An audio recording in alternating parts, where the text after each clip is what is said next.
thank when people talk of partners or CSOs, here now I have a sister organization. I don't call her partners because I presume on them charting the same course in making sure that this bad issue called sexual and gender-based violence is totally prevented.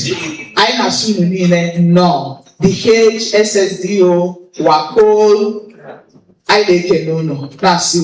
no, CLP, professor all the way from Musoka is here to represent community life projects. I also want to thank my colleagues, National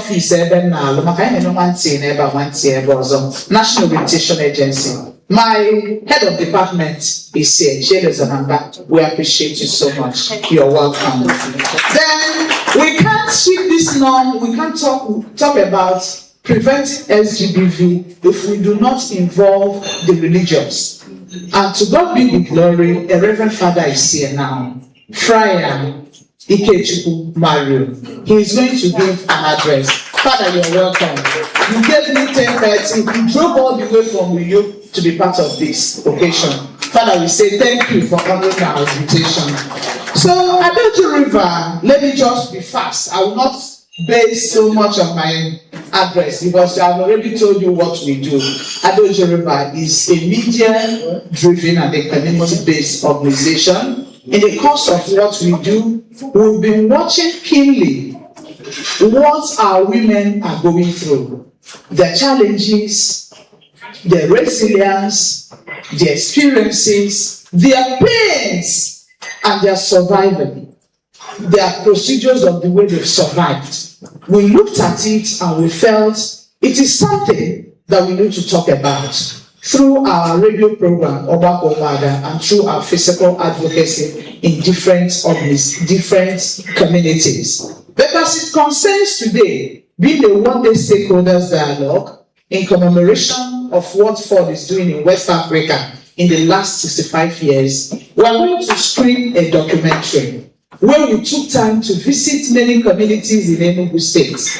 We did not go to look for the people that say they are victims. We went to look for survivors, the people that have gone through this particular SGBV, and today they are standing tall, they are sharing their experiences, and they are using their voices to encourage every other person, thinking that I cannot come out from SGBV, or thinking that this is culture and tradition, I cannot stop it. Because that is the major word in the Southeast. People continue to maintain, oh, Menani. Oh, men are in the body.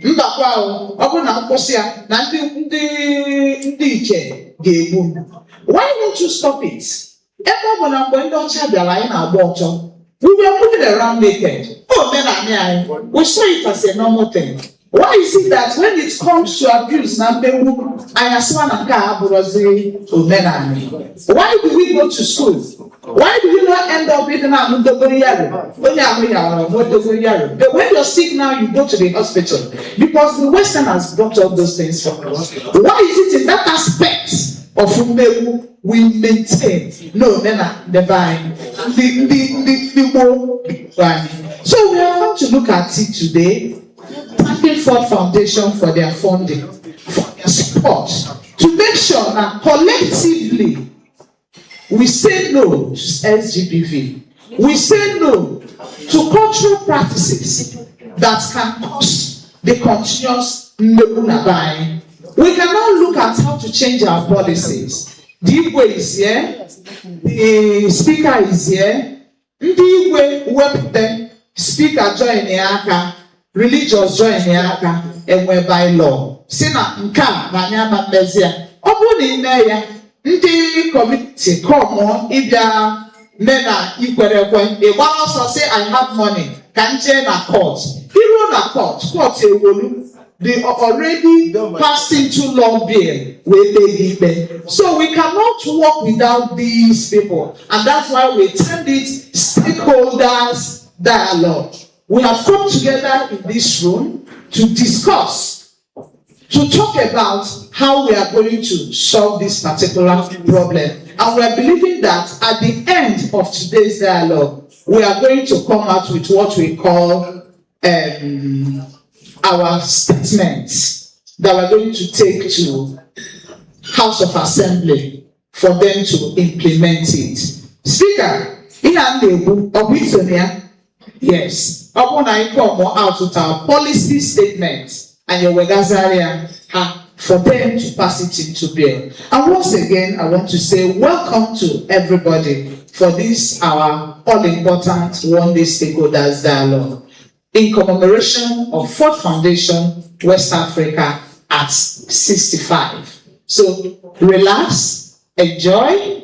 We have food for you, we have entertainment for you, we have knowledge that you're going to acquire today. And don't forget to mention my amiable husband. He has been supportive in everything I do. I will not leave this stage without most times I get home 12 in the night because of my engagement. On coming home, he will get melon for me to relax. He will do that for me. Or when he will help me, we'll discuss it. So help me to welcome Mr. Martin Ude Akwonwebe from Achi. Give us a round of recognition. Thank you. Thank you. So thank you for taking time to listen to all my Dogo, Trenchy, and those who remember Optimal Communications. We love you so much. Thank you, Rico.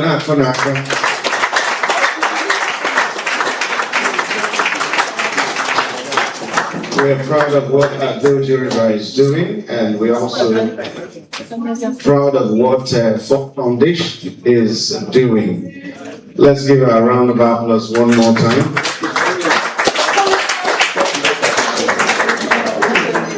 We thank Ford Foundation for 65 years they have been making impact. I don't know, I don't have the statistics, but I will love to say that Ford Foundation has been critical because I know a lot of other foundations that they are funding. I know about Center for Memories, I know about some other people in ENUGU here. Let's give them another round of applause. And let me complain that some of you are very stingy with your applause.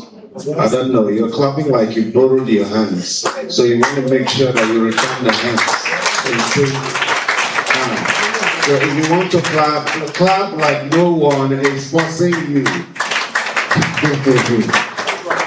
We also want to especially recognize the husband. She has done that, but you see, as an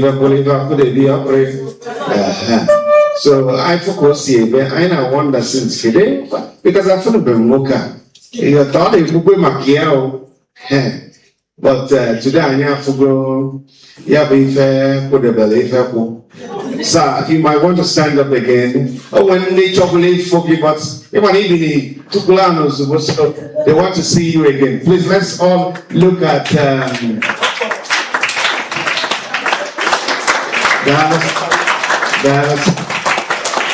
that. You know, we eventually go, but I'm not I'm watching it, but you people are doing well, and we are very proud of you. I don't know whether the Ford representative is around now.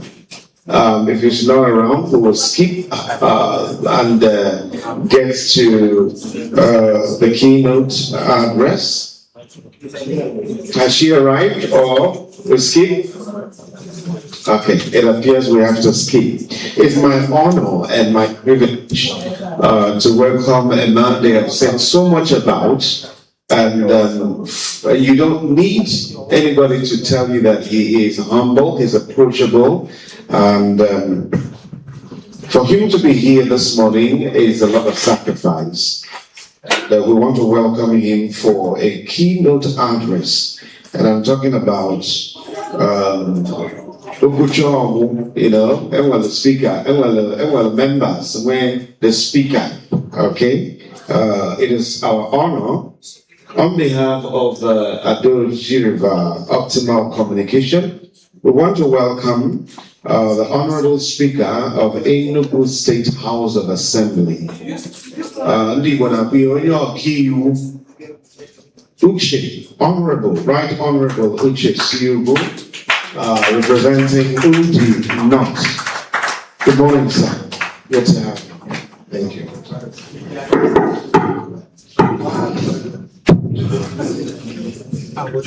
Good morning, everybody. Please,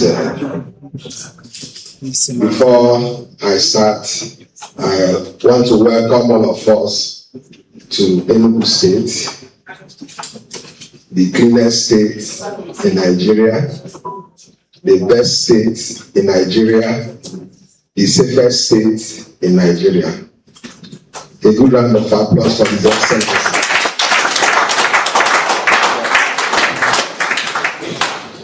Yeah, let me recognize the presence of Dr. David Okeyo. He's my friend, my ally. He's a former commissioner for budget and planning in ENUGU State.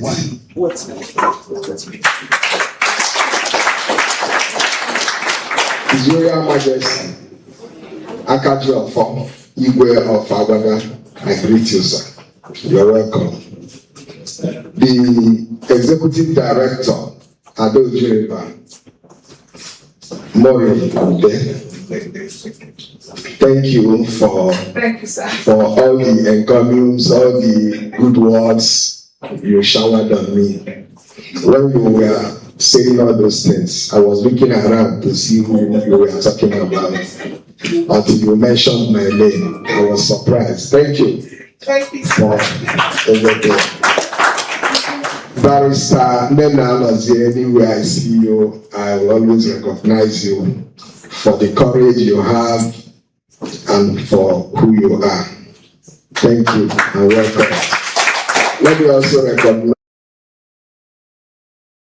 the foundation for what they are doing in West Africa, and specifically what they are doing with Ado Jeremiah.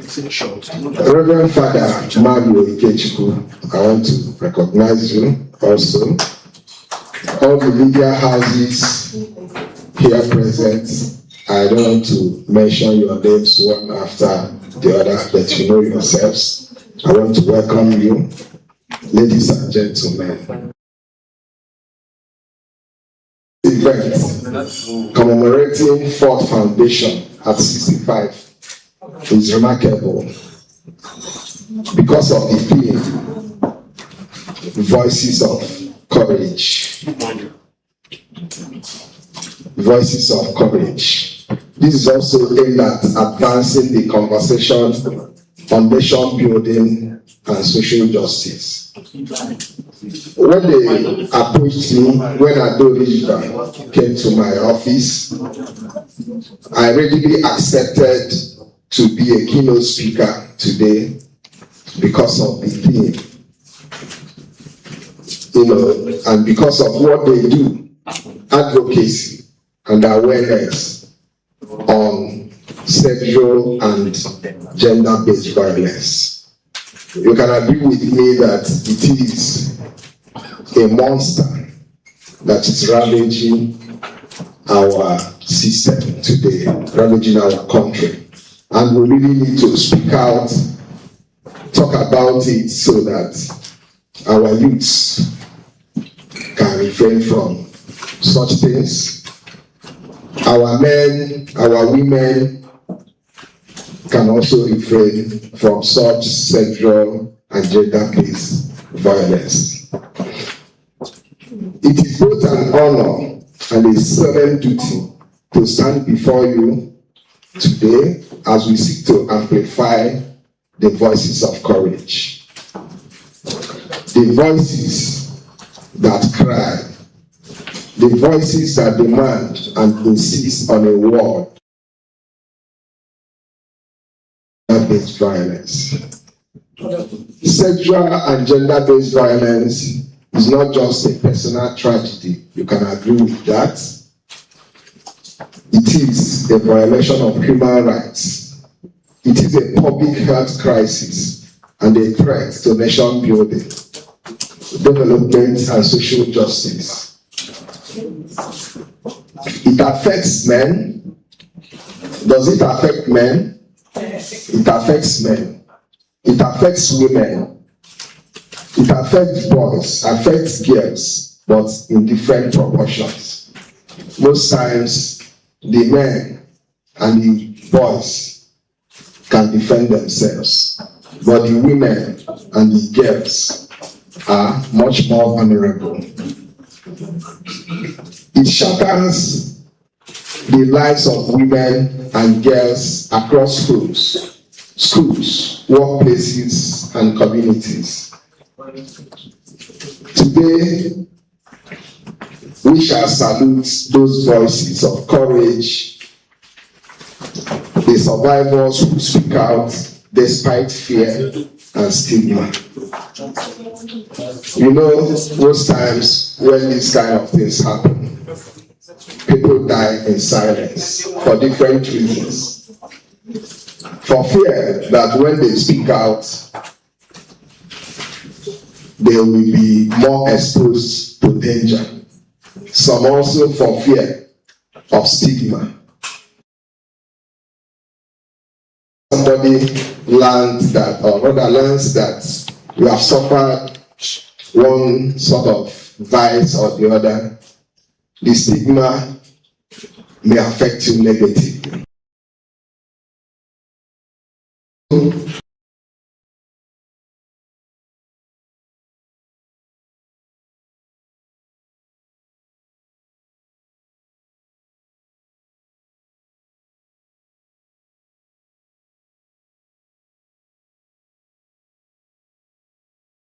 Agencies who stand for protection.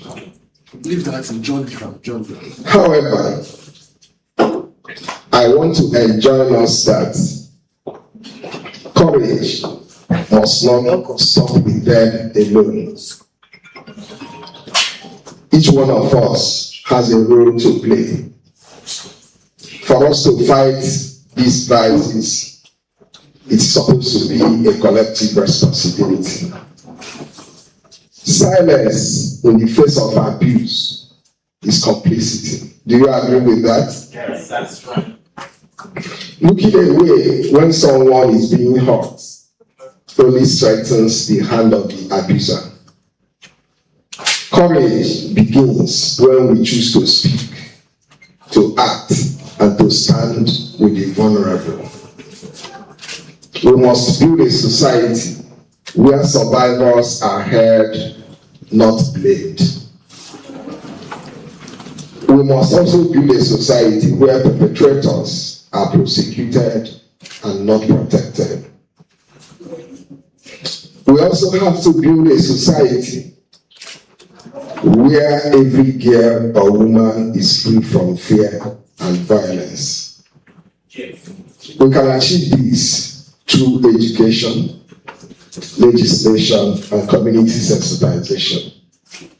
When Ado was, making his address, he said that we are going to come up with a communique, a position paper, and I'm assuring her that when that gets to the House of Assembly, we are going to treat it with dispatch.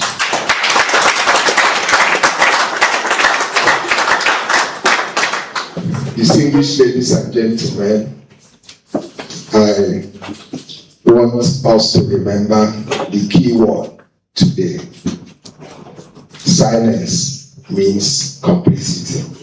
We must speak out so that we dissuade the abusers from going ahead with their actions. If we do that, we would have performed a duty that we owe to the society to protect the vulnerable and move the society forward.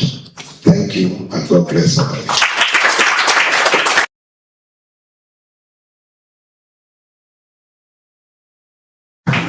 Please, we can do better than that. Let's put our hands together one more time.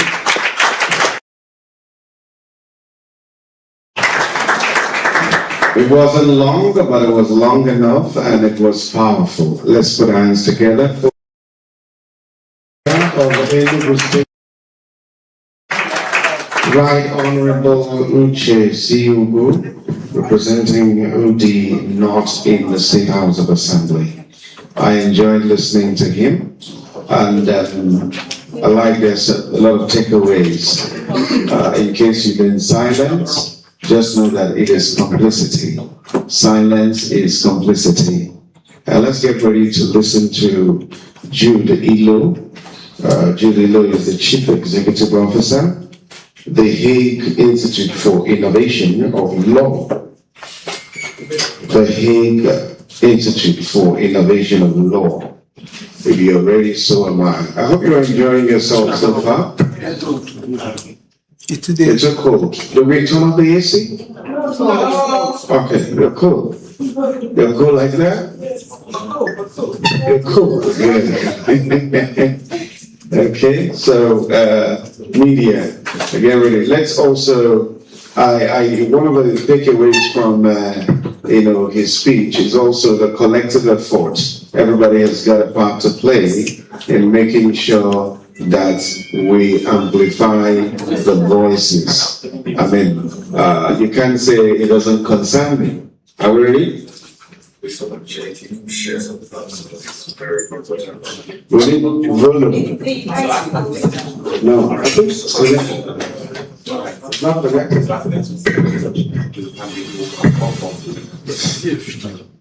It's an opportunity to share some thoughts on this very for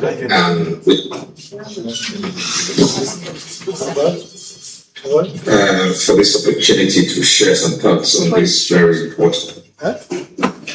I know if you get I'm really glad that I'm joining you. My apologies for not being there physically because of difficult scheduling situation. I'm really excited that we're giving opportunity to women to take voice. I want to congratulate the Ford Foundation for an impressive 65 years of operation in the region. Ford Foundation has been instrumental and remarkably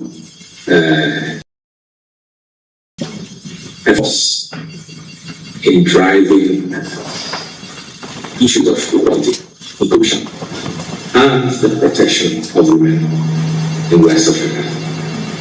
I have framed my intervention in this conversation around our common humanity, listening to the silent scripts.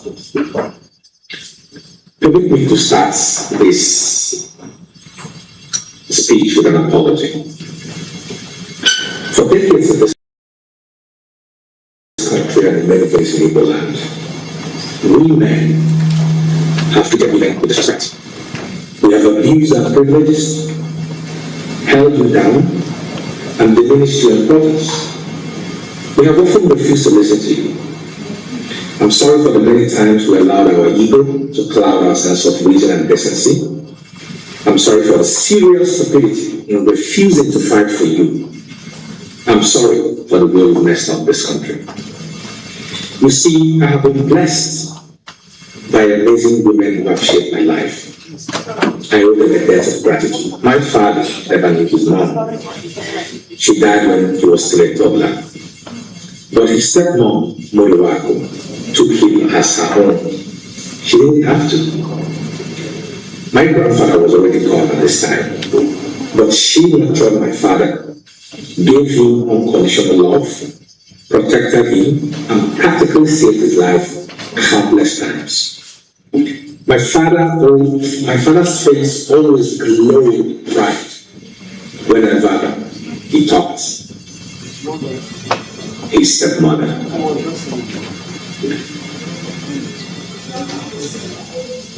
Rosalie. She always kept, I recall from Jim Mobile in the then old Anambra State, refused to pay civil servants their salary for months. Fifth edition, literally. Mom stepped up and became a trader. I cannot remember the items he was trading on, but she carried the family through this difficult phase. In my childlike innocence, I couldn't help but mention to my father how mommy was working too hard. My father told me that mommy carried the family the same way during the Civil War and the risk of getting killed. Today, I'm married to an amazing woman. She worked long hours as CEO of his former organization, pardon me. Effortlessly kept the home front and pursued an advanced degree all at the same time. I have 3 amazing daughters who are already showing signs of working in the Ilo women family tradition. These 3 angelic troublemakers are the reason I wake up every morning. You wouldn't think that the issue we're discussing today is important to me because of my personal experience, but you will be wrong. Women issues are important because women's rights is human rights. I have to repeat that again. Women's rights is human rights. It is not important because I have an amazing mother. It is important because we all share the same humanity. It is important because in our villages, in our communities, women are holding down the fort, taking care of their families, and building the leaders of tomorrow.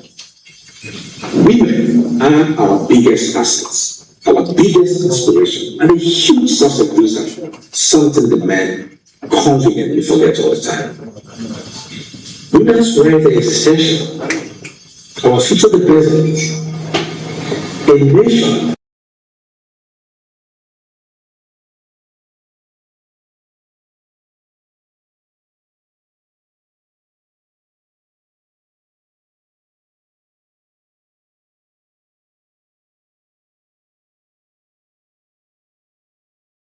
in our communities. Women will have to be the ones driving it. We're in an interesting time in this country. Across communities, people are going through difficult times. Unhelpful tradition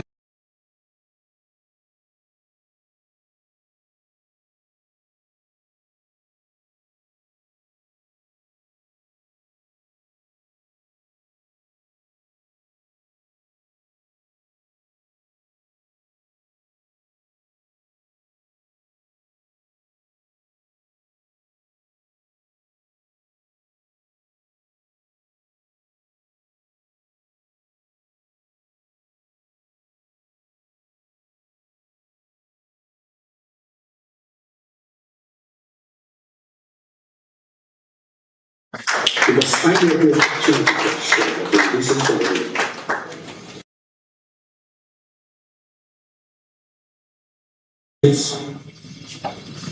when I reflect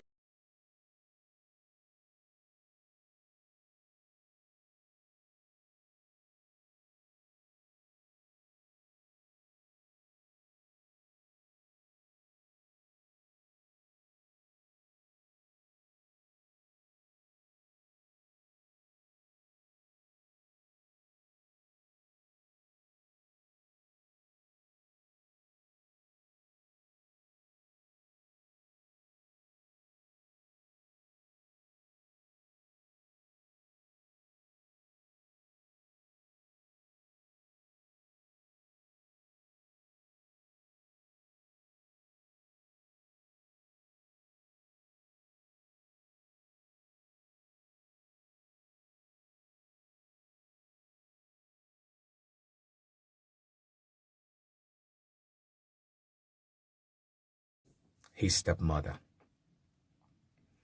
My mother, Rosalie Nilo, is an exceptional woman. She always came through in the most right direction. And I'm really, really glad that we are part of it, that we're doing something that is keeping with the tradition of Ford Foundation. through strife and stress, you are also true. In life of difficult moments, you are wrong. Every voice. We claim to be strong, but we know we are wrong. For in you we find our strength. Few words from a poem I wrote titled Fairy Snow. The gems pale in the beauty of your wonders. Your love sustains life. Your blood purifies life. Your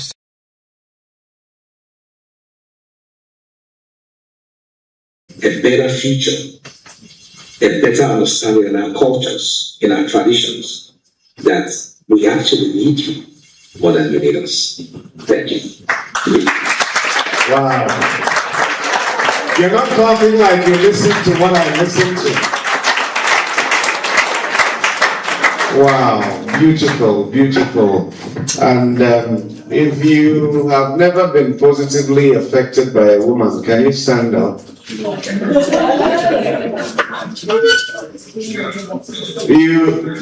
That means everybody has been positively affected.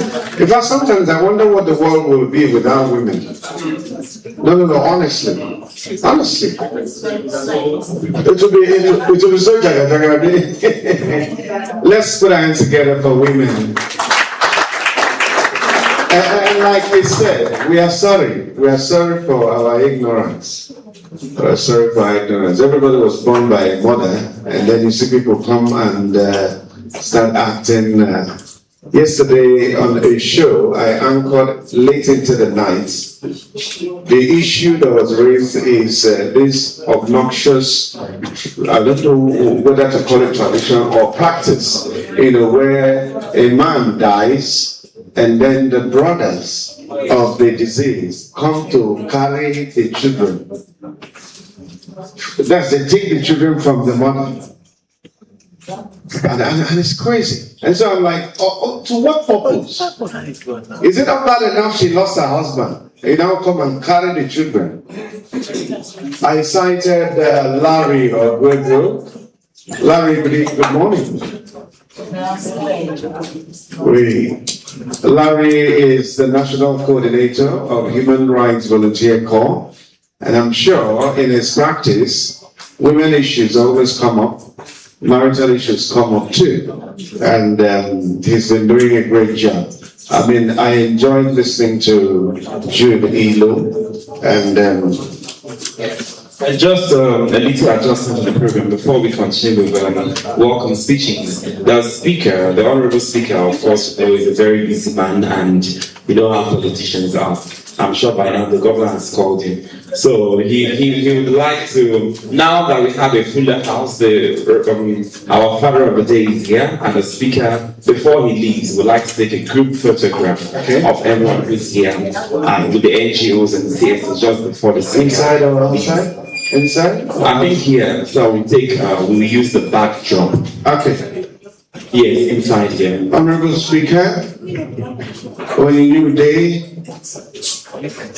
Her Excellency, Nenan Nazier, Larry Abrego. Let's use up here so that, or we stay down. Okay, Please, prior, please. We'd like to. all right. Please, let's come out for this photograph. It's very important. Reverend Father, you're welcome.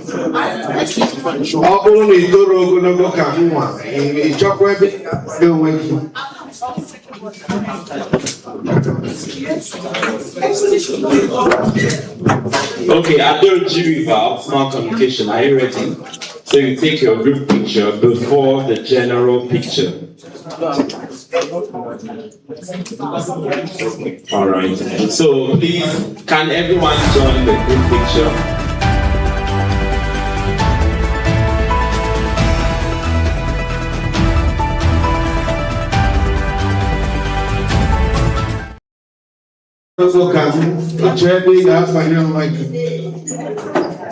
If he disappear under the picture.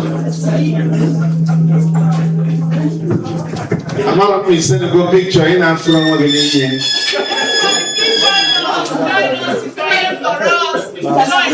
instead of staying in one line, you can. Yes. Let's move about this. Let's go. Some people can also speak in the front. Madam Weber, feel you every case and say, that's a skeleton on a puta. It is up here.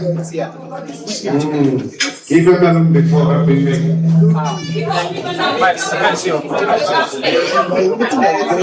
Especially little logo. I'm sick of it.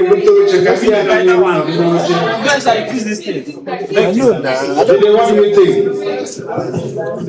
Mr. Gide? Yeah.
Let's go, Bobby.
you will have more time to perform, but we want to get a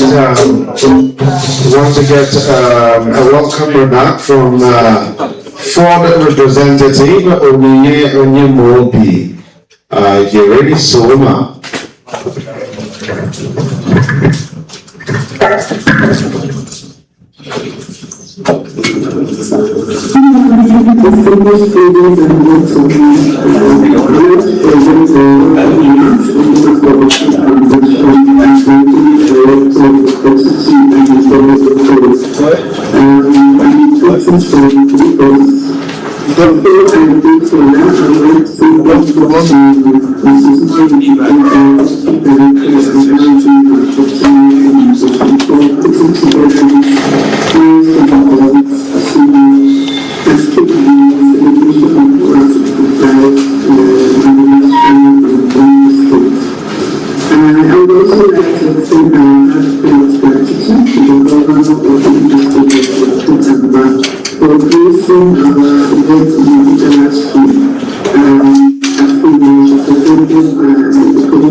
As he was represented by the Commissioner for Gender, Women and Children, Mrs. Nkechi Eni, and for all their support towards achieving the goals and objectives of the foundation in the state.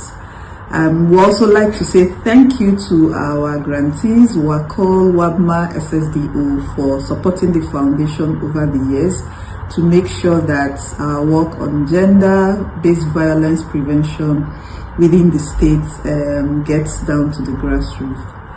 As you know, the Ford Foundation has been present in Nigeria for the past 65 years, and this year also coincides with the 65th independence celebration of Nigeria. And we are taking some time to reflect on the work that the foundation had done so far, looking at social justice, but also how that can reflect the everyday reality of the average Nigerian. And that is why today we are working with Adaoji River Optimal Services to create a forum for a discussion on issues related to changing social norms, particularly negative norms that affect women and girls in ENUGU. I know that there are traditions and culture that we have all been exposed to or that we grew into over the years, but I think that this calls for a moment of reflection to think through what is still relevant in current time and to also see how we can support. Thank you and have a fantastic day. Bye.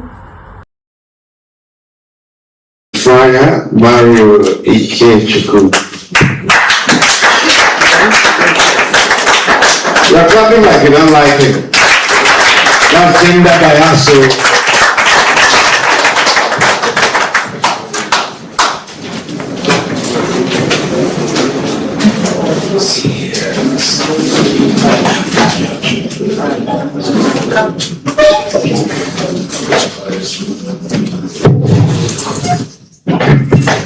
Good morning, ladies and gentlemen.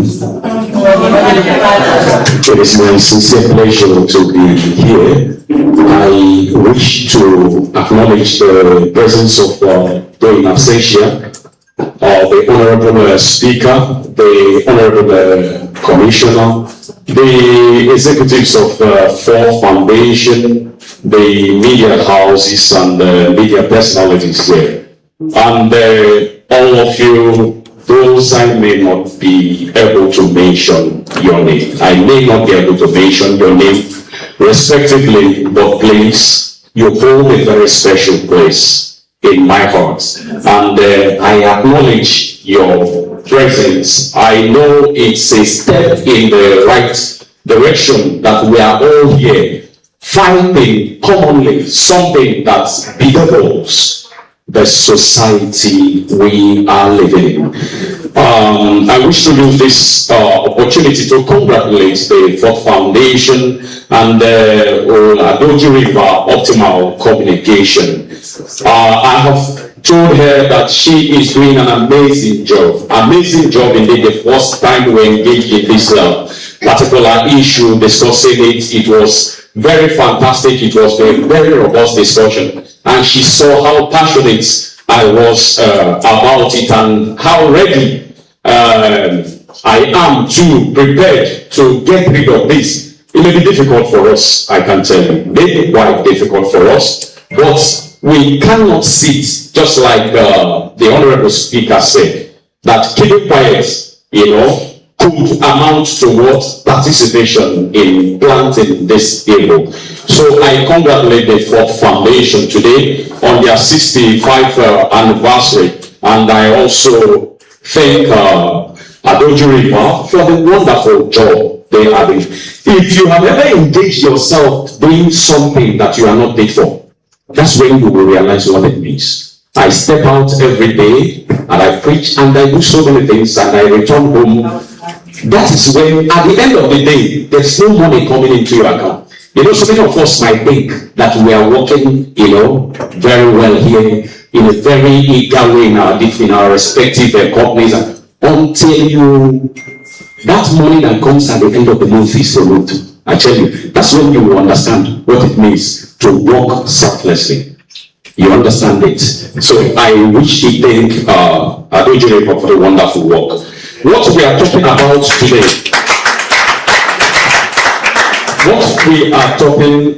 today, has to do with mindset. Mindset, and that is something I must emphasize. Mindset. You see, the mindset, someone's mindset, does a lot of things. If you talk about respect for human dignity, you must talk about the mindset. How you treat women, how you treat men, it has to do with the kind of mindset you possess. And I tell you, if we must combat things, it is not about talking. We must do the work, talk. We must do what? We must do the talk. We must walk the talk. It's not about just talking, but we must all engage ourselves individually in fighting this monster that I say bedevils the society.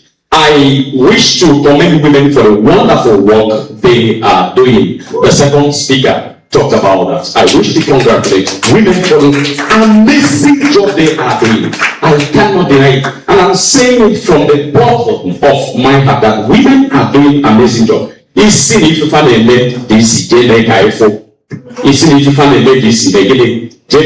say what they are doing is that easy, go and do. I wish to emphasize today that the church is not left out in combating this monster in the society. Enlightenment is very important. Exposure is not how many countries you have traveled to.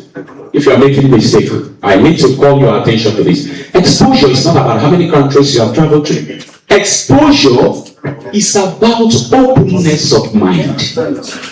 Exposure is about what? Openness of mind. It's not how many countries. You can still travel to all the countries in the world and you still subjugate women. You still see women as what? Nothing.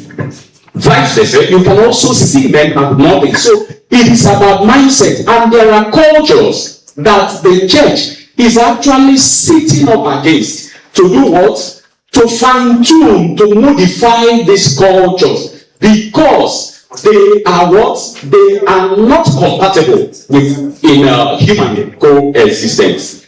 I want to talk about, in a very important way, the post-traumatic experience of people who go through SGPV. Post-traumatic experience, and it's very important. Today, the church carries a lot of burden. Particularly myself here, if I tell you countless cases that comes to our table, and what do? You see people, what do they want to tell you? They are presenting to you cases that psychotherapy will take care of. Psychotherapy is highly downplayed and undermined in this part of the world. So please, we are begging that if you are a victim of this, please seek psychotherapy.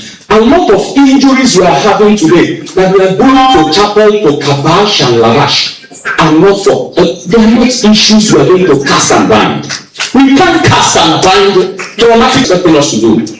And so I myself is out, and I'm also engaging in academic engagements to make sure that I educate myself on psychology, because there are a lot of people today bearing burdens that came as a result of what? It's a post-traumatic experience. Adults, men, women are carrying injuries that is coming from what? Violence from home, from different sources. And I tell you, kabashing and lavashing, like you call it, does not renovate. And when they come, what I say is you need a psychotherapy.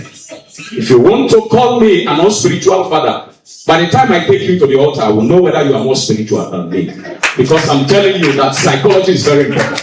I'm happy that this foundation find a way to also, I know they are involved in it, but let it be intensified. Let people be psychologically aware. Many about Vatican has also spoken on this. About 90-something% of cases that we call spiritual issues, they are not spiritual. They are post-traumatic. Some of them are coming from violent experiences that is keeping many people, leaving them with low self-esteem, devastated, socially. There are so many things. So today, if I'm going to end it this way in a very nutshell, and my proposal is, I suggest, with regard to women, please empower yourself economically. Empower yourself economically. The church is also saying this. Do not go into marriage empty-handed. Empower yourself economically. You are not empowering yourself so that tomorrow you go and start rubbing shoulders with a man. There are no two persons that are equal, including me and this young man here. We are men, right? We are not equal. Essentially, we are not equal, but ontologically, we can be equal. What do I mean by ontology? Ontology is in beingness. Beingness is that God created us in His own image and likeness. All of us here are equal before God. But existentially, we cannot be equal. If you call this young man to measure me and him, he might be taller than me, I might be taller than him.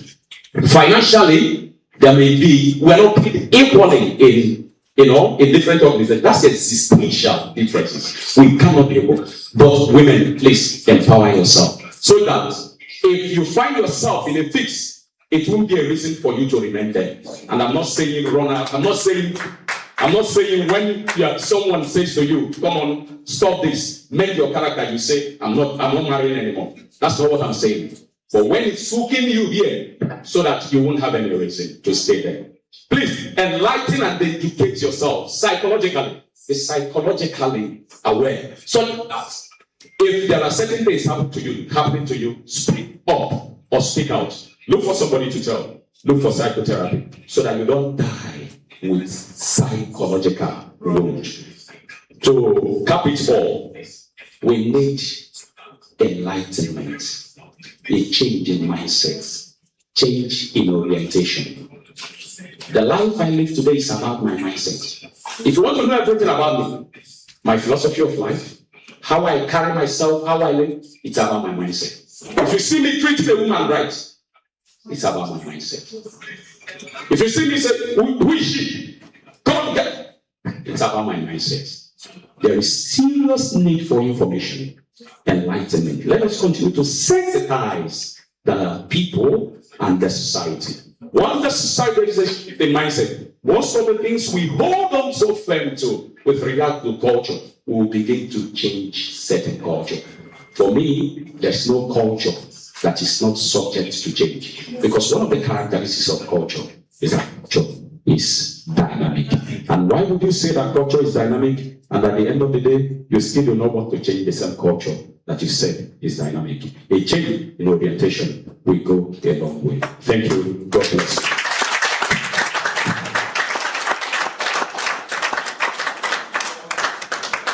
Please, I think Friar deserves a better round of applause.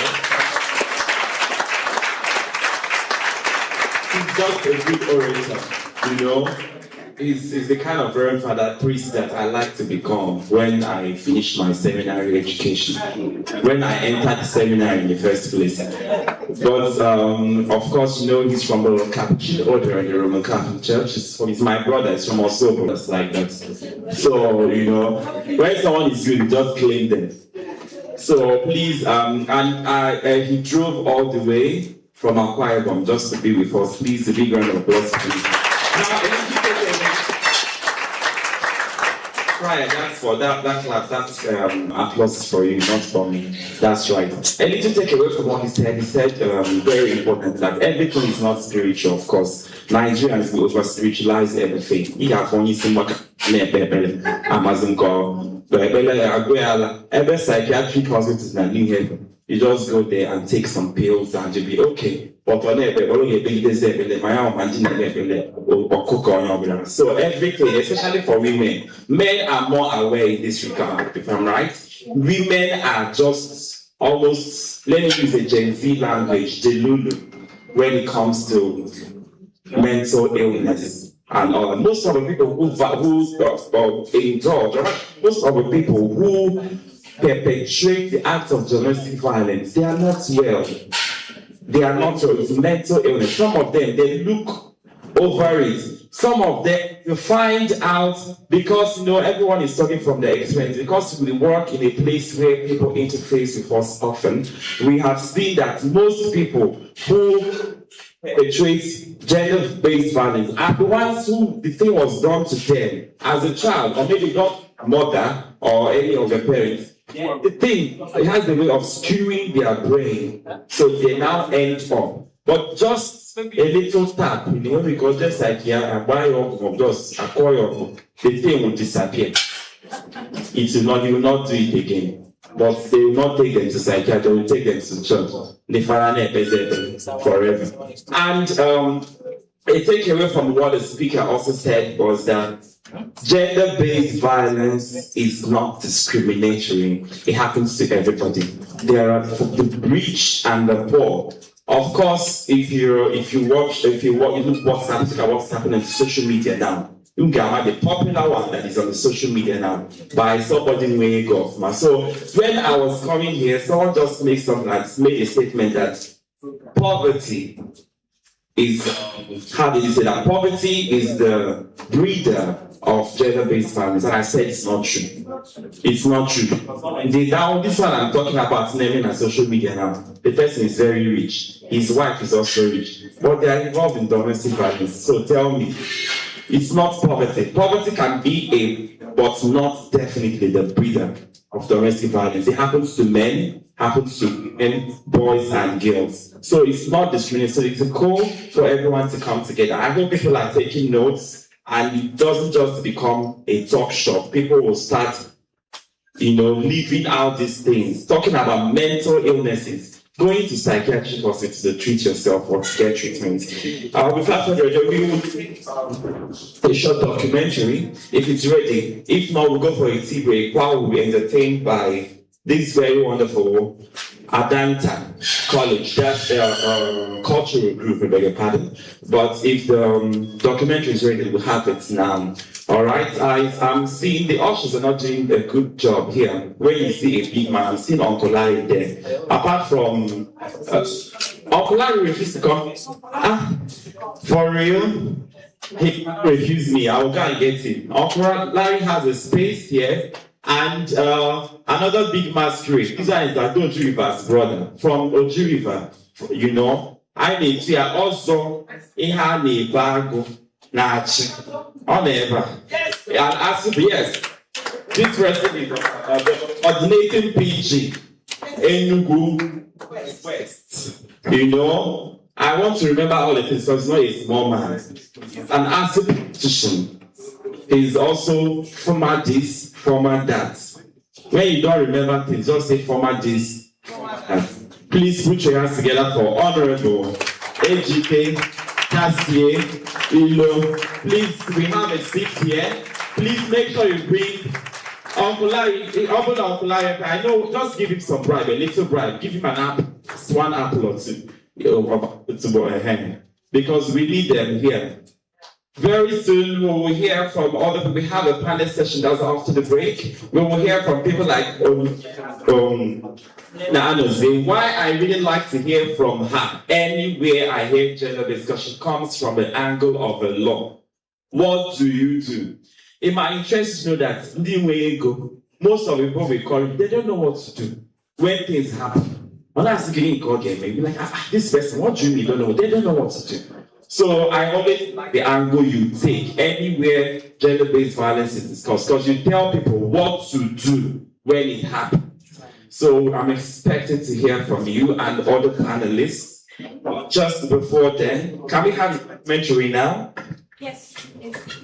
Once again, I want to remind us of the seriousness of this documentary we are about to watch. We're not just watching it because we are watching film. We are about to watch people's experience. We are about to watch people's pains. And we are about to watch women with their voices of courage. As we continue to thank Ford Foundation for lighting this fire. And it will continue to burn in every other that dares to dream, speak, and lead. That is what we want to watch. Please, I want to ask everybody, don't move around. It wasn't easy for these women to share this experience.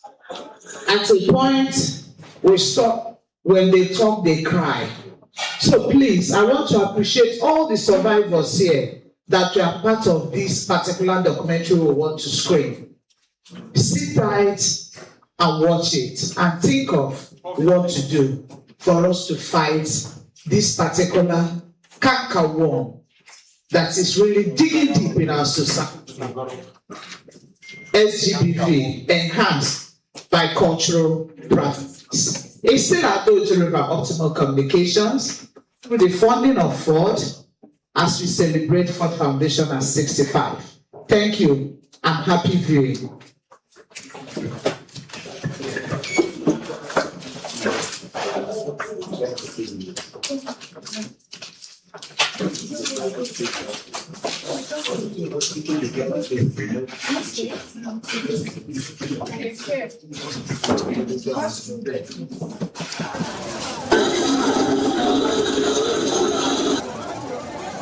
Below Enugu's hills, the day begins as it always does. Market calls, voices of school children, motorbikes, the daily struggle for survival. Behind these struggles are women who mourn alone, women whose grief are made worse by unbending tradition, women subjected to rules no law seems to break. And when a husband dies, the rites that follow can make a woman more vulnerable than ever.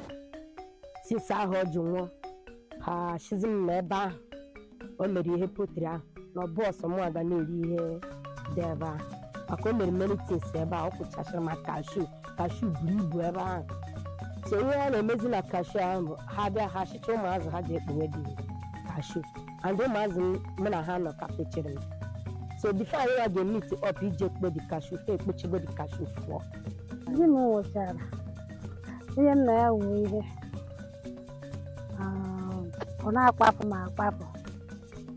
Na ukenke ihe m ritere mgbe di m bụ ndụ bụ oke m na ebe ọ nwụkwuru anya abịa ga-enwe isi ọ bụghị ọsọ efu mkpụrụ nwoke m mụrụ ka m ga-eji bịa mụ na ya bịa nwere ihe anya nwa ga-enwe ihe na anya nwa bụ oke.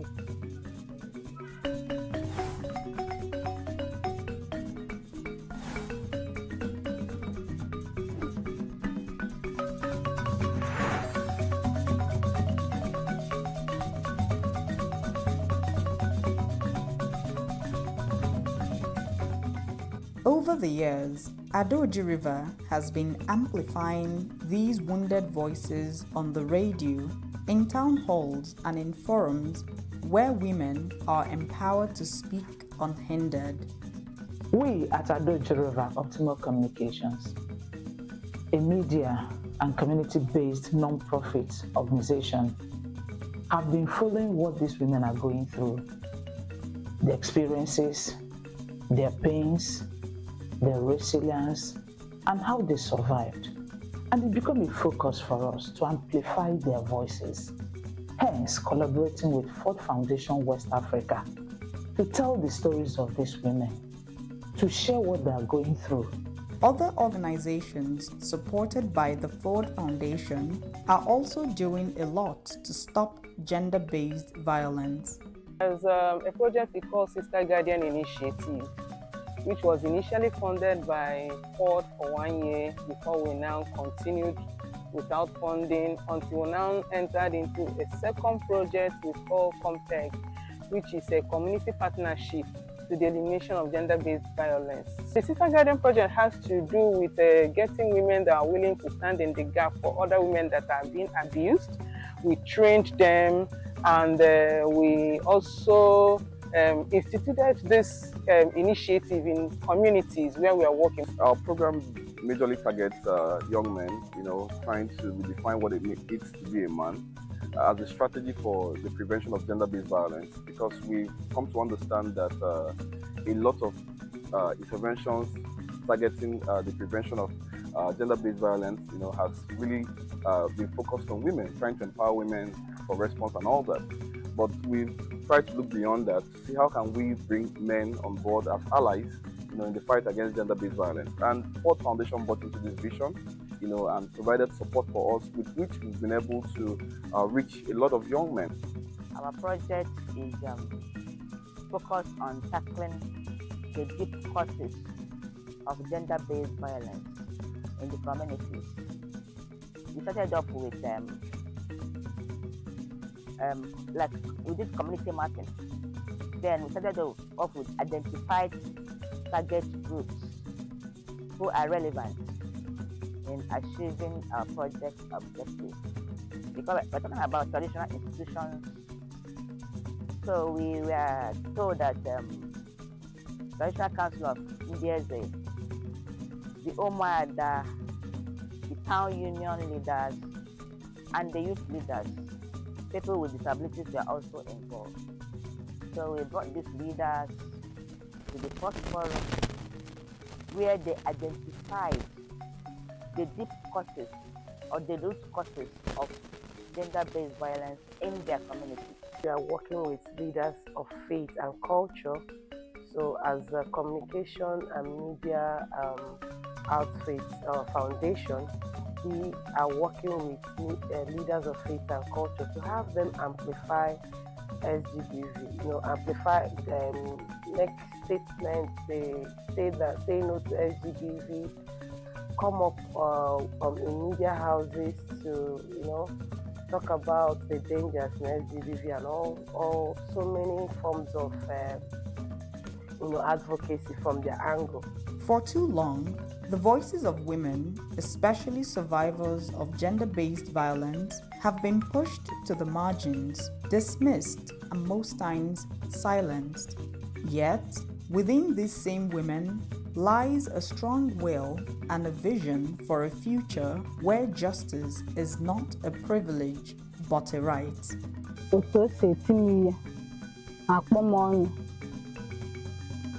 sim nanga afubia na man no bia nsi tanshi mugorgu makanga shiwe kporo maka kwa zika ina ntigo kana manwe ben na ga kuno ke babu ni woga mabulo mmadụ ga ejo no sim kampo na ya man na etizi ni ye man ihe ọ na-eme m ga aka mma na otiri ni then obidoze kwa mno ma aka go that fly on a day ya in my school. So, my coach, yeah, home with music. Or the equivalent enough in anything. Then the dozen got the result for me with it.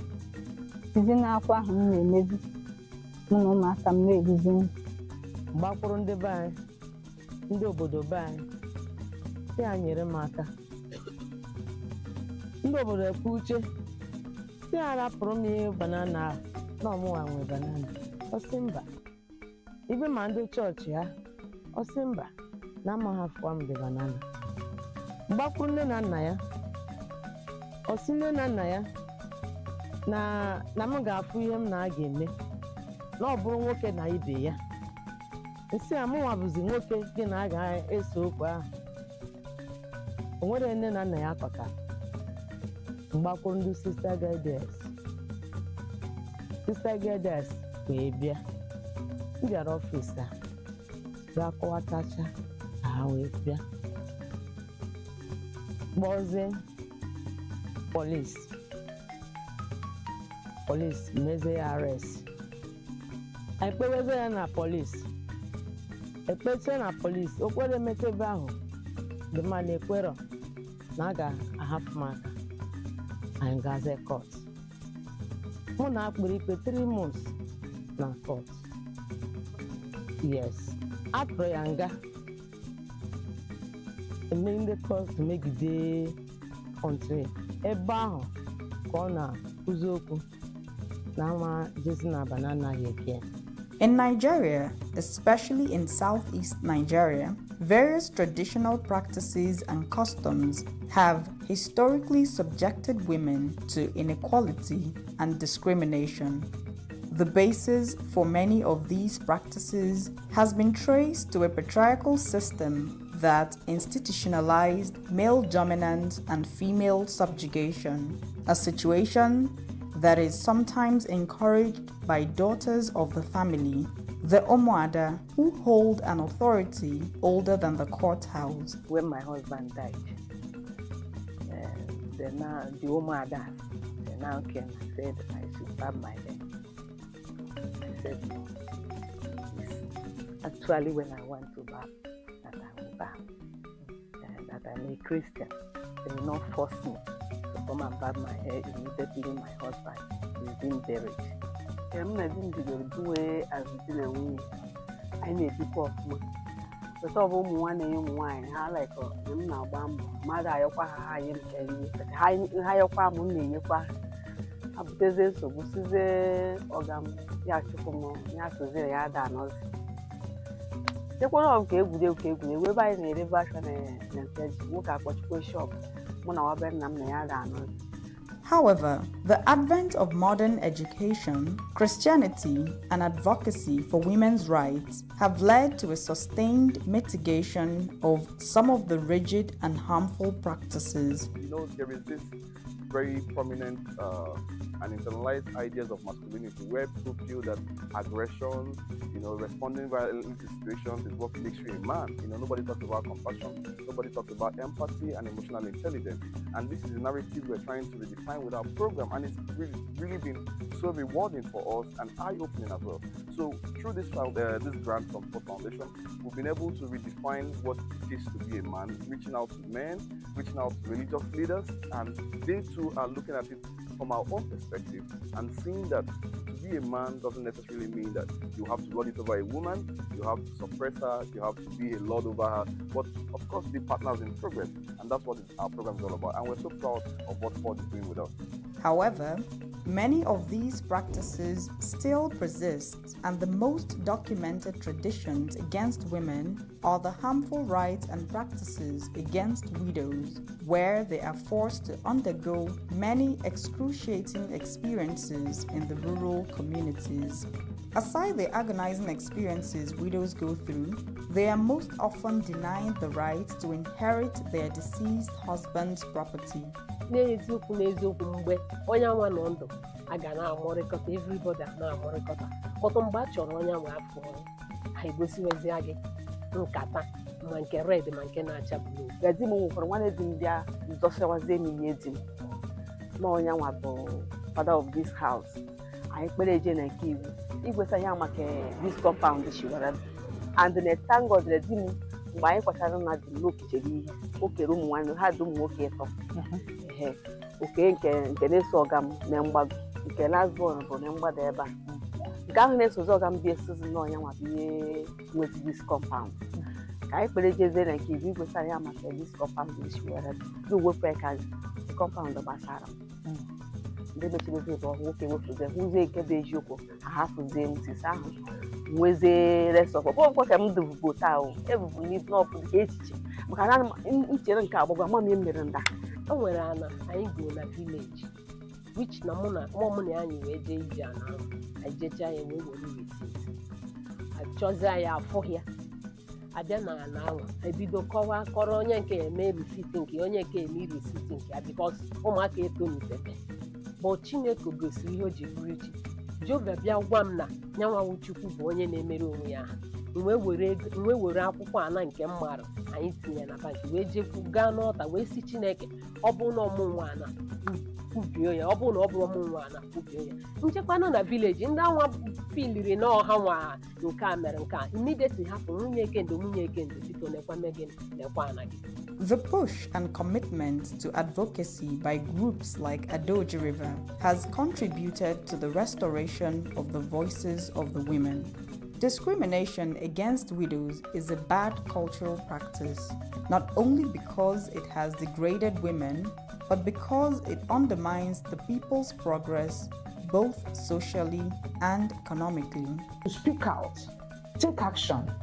Together, we can shift these negative cultural norms and we will prevent SGBV. That's why we continue to celebrate and congratulate Ford Foundation West Africa.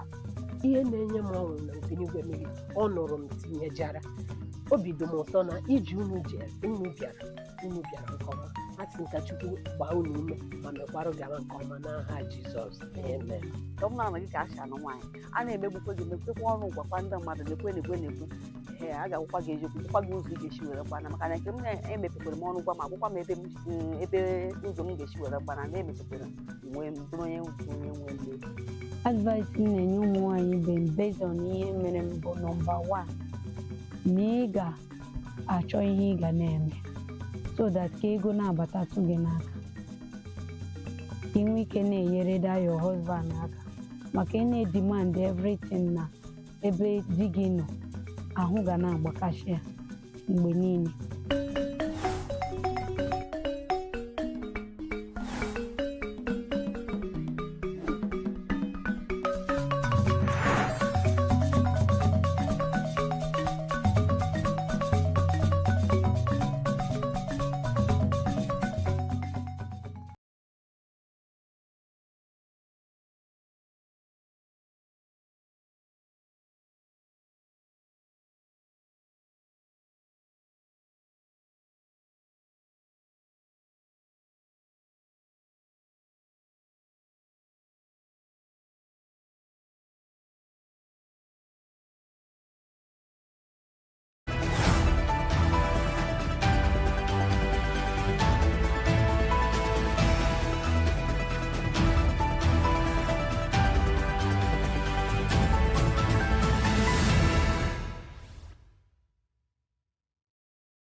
Just few reactions to the documentary. All the CS. Okay.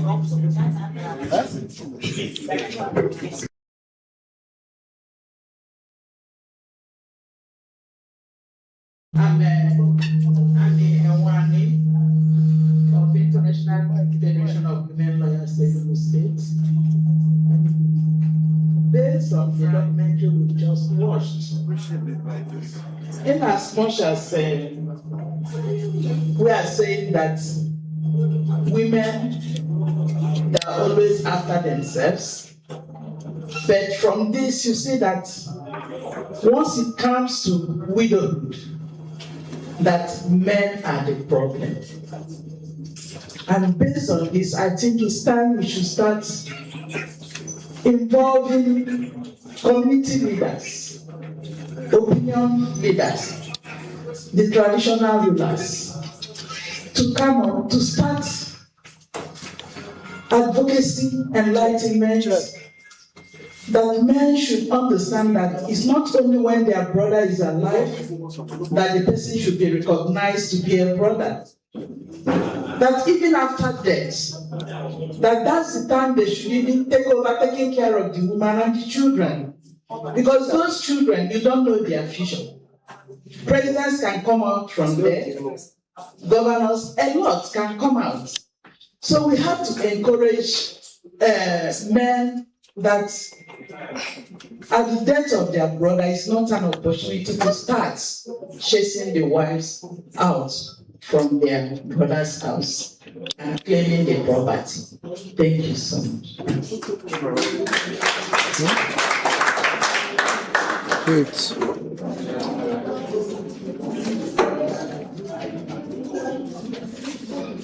All right, any more response? Okay. Yeah, thank you very much. My name is Professor Simon Eze. I really want to, from the documentary, I'm happy that government is here, the church is here, the traditional council is here. We have all experienced what is going on in the society. So nobody will say, I didn't know. It's quite interesting that we shall all look at it critically and then come up with a solution to it. Thank you very much. Can we get more responses? Brother Janani say, I can make a brief. That will eventually. Okay. Thank you. The documentary is actually mind blowing, and there are a couple of things I've picked out of them. One is the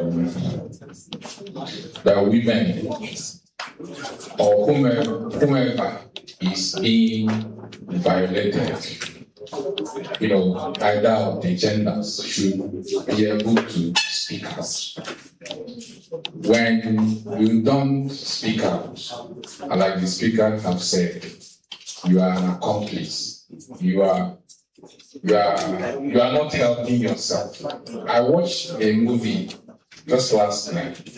A couple, then they have a family. The father is dead, and then one of they have two daughters and then the mother. So one of the daughters in their company left behind by the father, the eldest, brought in her husband and made him a managing director without the consent of the sister and the mother. And then this guy started maltreating the wife. He sold some of the properties belonging to the company. But then, one day, he pushed her down the stairs, and she was on wheelchair. And the sister came. I was asking her, what happened to you? The husband was there. So instead of her to now open up and say, he did this to me, he started saying, I had an accident. So, with that, he's trying to protect the husband. But then she didn't know that she was actually undoing herself. Because if she has spoken up, the sister would have taken it up. Because there's no way you will allow someone, be maltreating your own sister, as the case may be. So first of all, I think people should learn to speak out, no matter how ugly the situation may be. Like the woman that eventually got the husband jailed. It was because she spoke out. And one thing all the women said was that they learned to speak out. It was only when they spoke out, when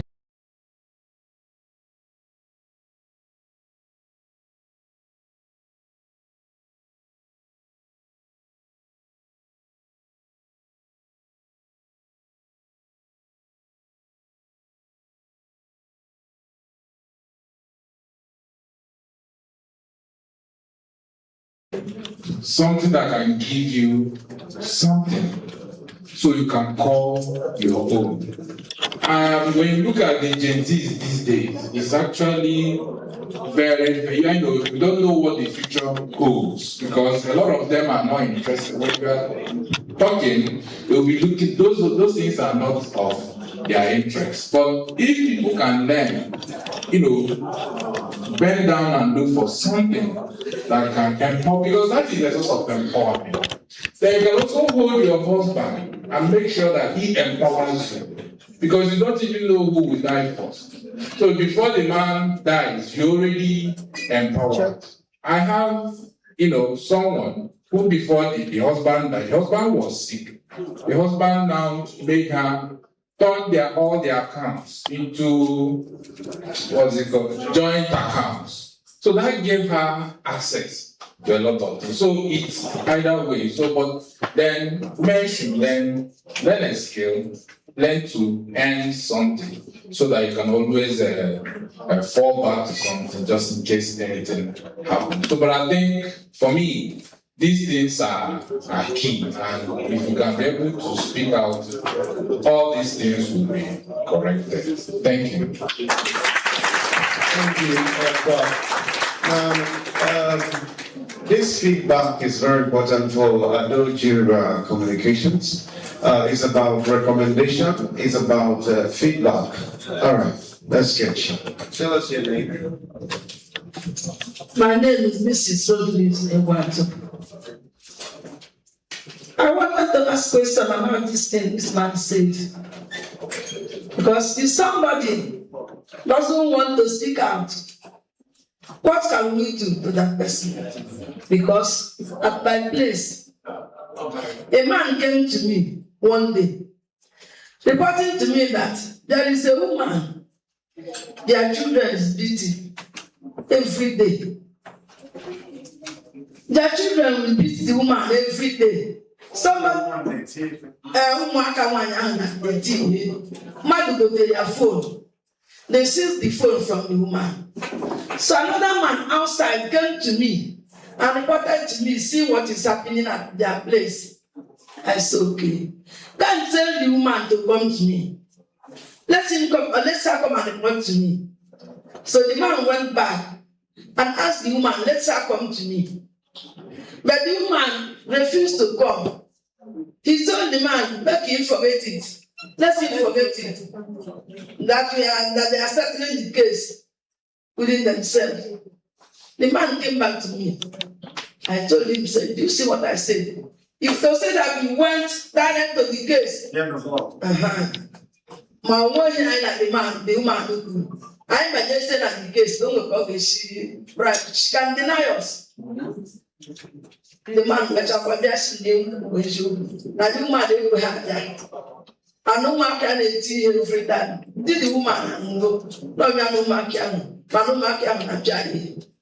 So what can we do in that time? If the person doesn't want to speak out, what can we do? I told you if you prefer to speak in Igbo,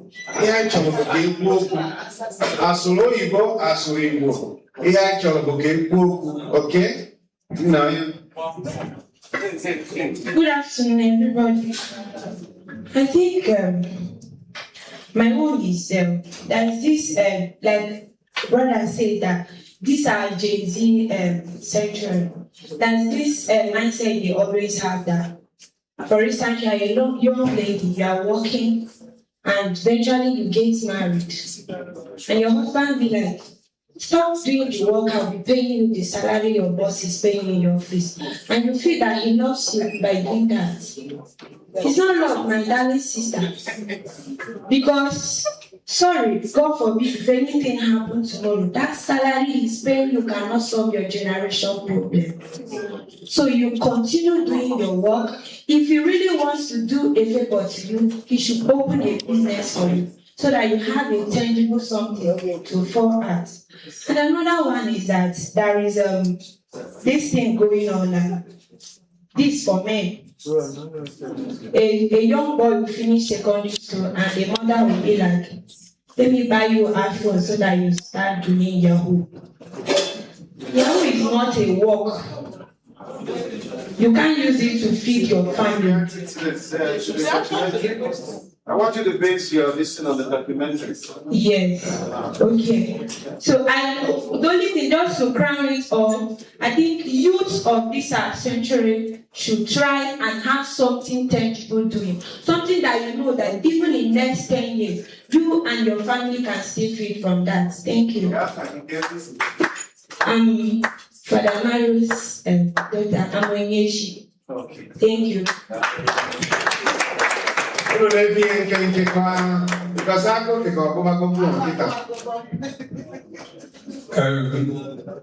I greet everybody. Please, when I was growing up, I was taught that when you say my name is, later we had to get my names are. So my name is Jealous Olamba. That's what I was taught. In those days. My concern about this documentary is we are talking about speaking out. I think we should dig deep. Why are people not speaking out? Because until we know why they were not speaking out, we will not really get to know. We will just be getting on the surface. And those who spoke out, what encouraged them to speak out? Because that things can get us to know where to have it in the identity in a more comprehensive way. Because I know sometimes you say there are the remote course or whatever, we have remote accommodates. Okay. Like courses they are not speaking out, that's the immediate cause of not getting out. But we should dig deeper to find out why we are not there speaking out. And to get there, we will not actually get the whole thing comprehensively. Thank you. Okay. Time address. Yeah. Away actually, unless one actually. Yeah.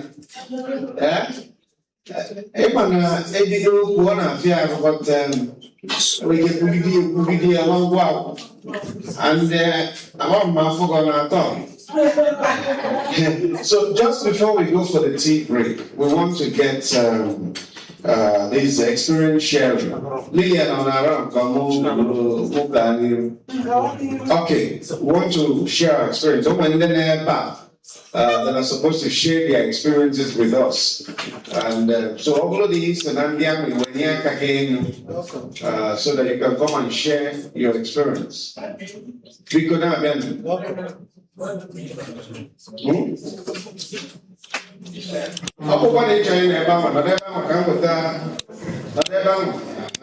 But we get then we can have formality. Good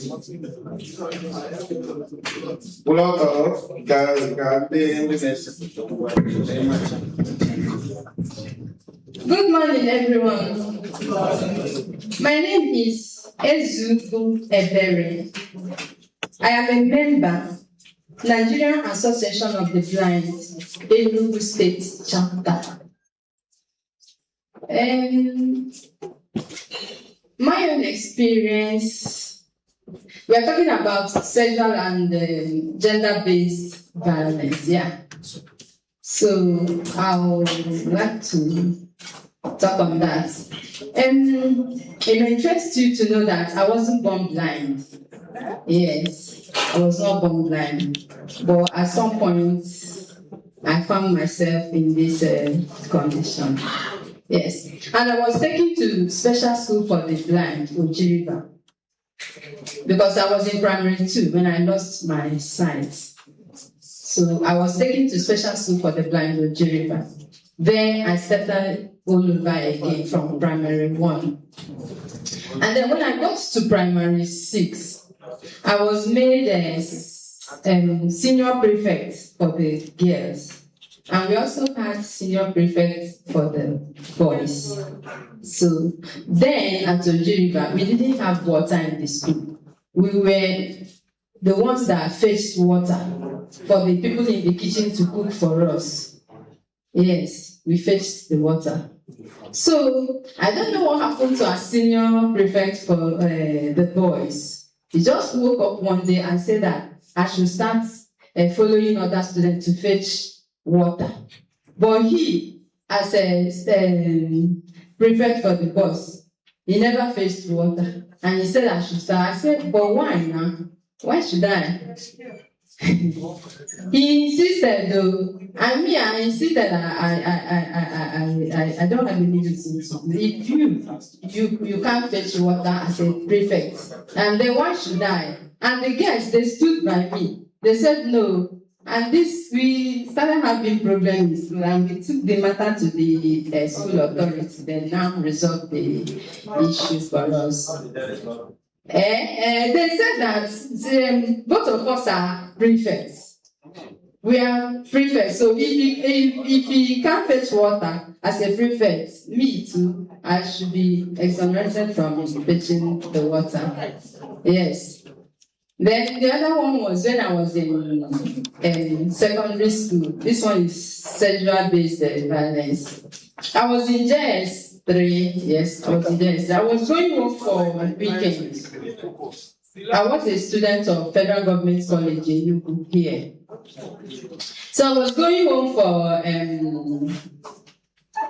weekend, yes.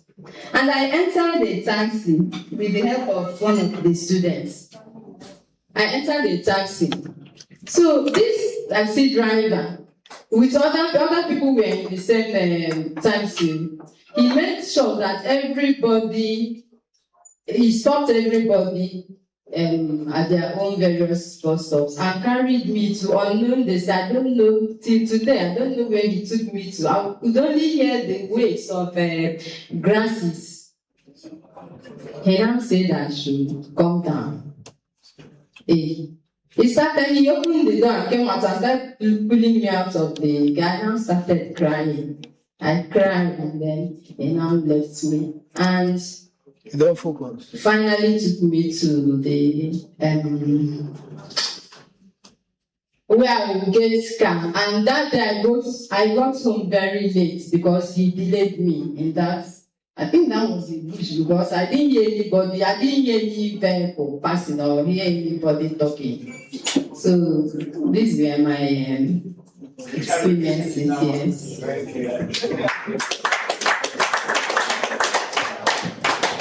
Okay, who else is sharing an experience? Who else is sharing an experience? There are supposed to be two. Who is the second person? You changed your mind. Okay, let me take one or two more. Okay. Michael wants to share. Okay. Who is Michael? Okay, Michael. Michael, how are you? Yeah, good afternoon, ladies and gentlemen. My name is Okolo Michael Chikosi. I am representing Nigeria Association of the Blind in the State Chapter, one of the 6 clusters of JONAP, Joint National Association of Persons with Disability. Our discussion today, first of all, I want to appreciate Adoje for optimal communication and also the Ford Foundation for their inclusivity and the participation, because this is not my first time to attend their program. This is not my second time. I want to appreciate them for giving us this opportunity to express our feelings and our challenges.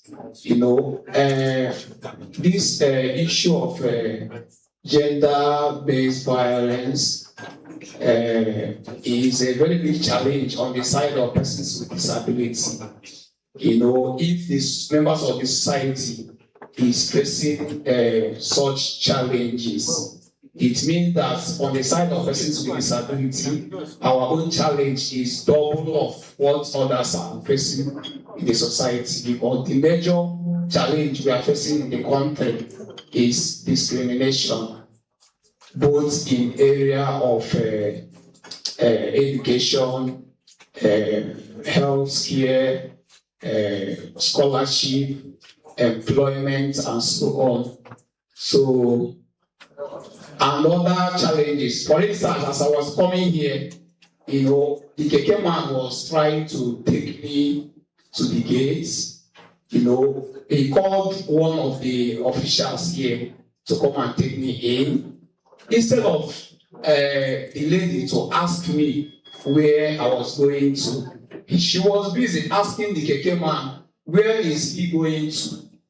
Before I now spoke up and, you know, confronted her that you should have asked me that question, that you are trying to look down on me, you know, instead of asking me.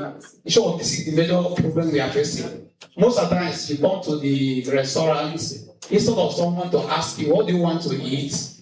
He or she will be asking the person that you came with, what you came or what do you want to eat? You know, a lot of challenges. I don't even know where to start. But let me stop here. Thanks and God bless you. Thank you. Because of time and the part 2 of this program, I would like us to proceed for the tea break. So we're going to start from the back to go so that it's easier. Those at the back, you can move. And the lady just stood like she's been waiting for the tea break. It's okay. It's okay. It's okay. So, Emily, direct them so that we can move. Events occur and there are new developments. At Signature TV, we follow these stories objectively, bringing all sides without bias, explaining the complex issues, breaking down the numbers, and investigating the issues behind the news. Anywhere and everywhere, near or far, wherever the news is, we will be there. Signature TV. News in your pocket.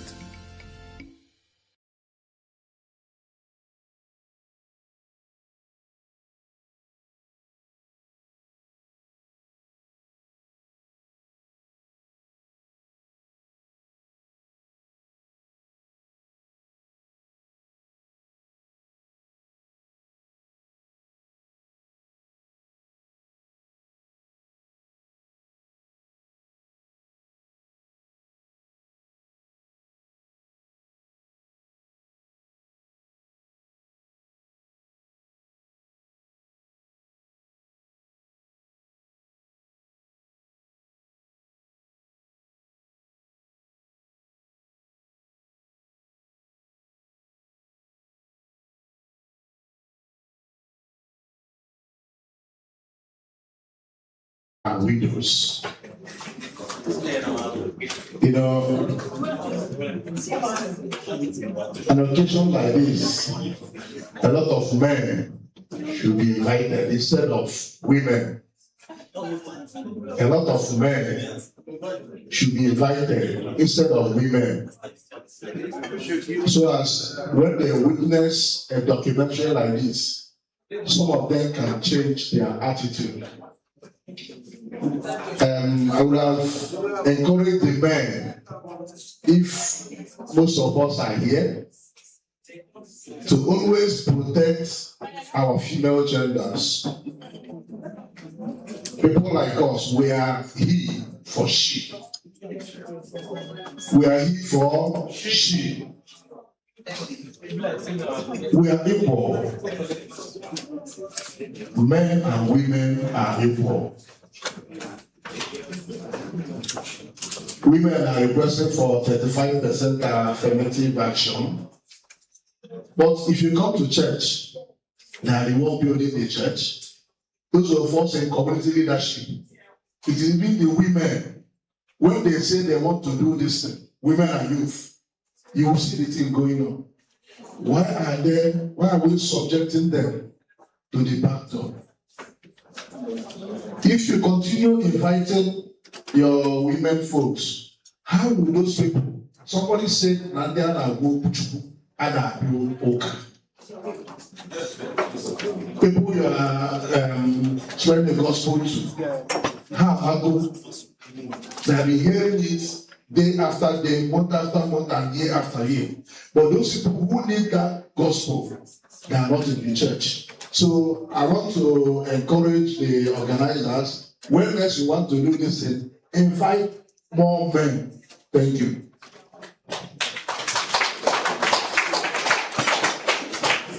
Thank you so much, sir. So I think it's the time for tea break now. Let's just put a hold on the reactions and feedback so that we can get the tea as quickly as we could. Then I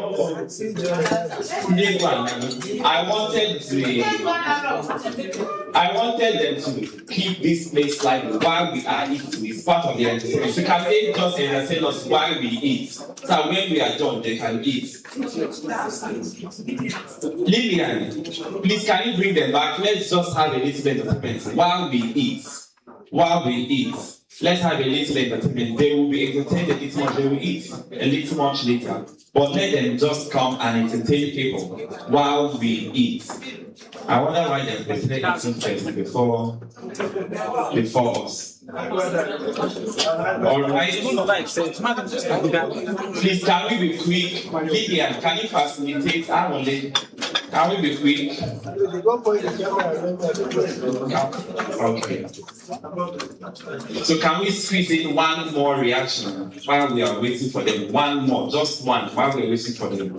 The cultural group, just one more. I know Igwe wanted to say, but of course Igwe has a final session where he will speak elaborately. Just one more reaction while we wait for the cultural group. You can even ask the person that asks you what of them is not.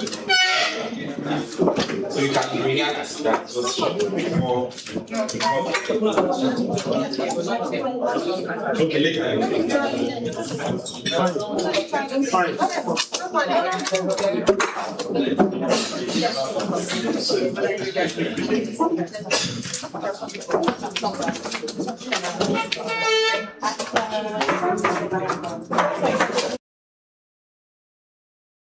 Every second, every minute, every day, news is breaking, events occur, and there are new developments. At Signature TV, we follow these stories objectively, bringing all sides without bias, explaining the complex issues, breaking down the numbers, and investigating the issues behind the news. Anywhere and everywhere, near or far, wherever the news is, we will be there. Signature TV. News in your pocket.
Thank you. A high five, please. Thank you.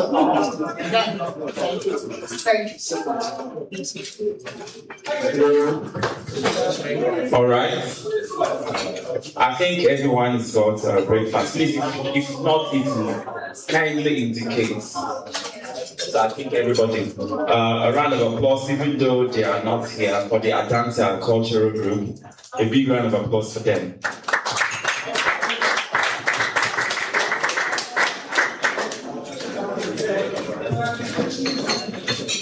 All right, so we'll continue now. We will have a panel session before the experience sharing. We've done a little bit of the experience sharing, but we'll continue with the panel session. Then we will later we could share more experience. That's right.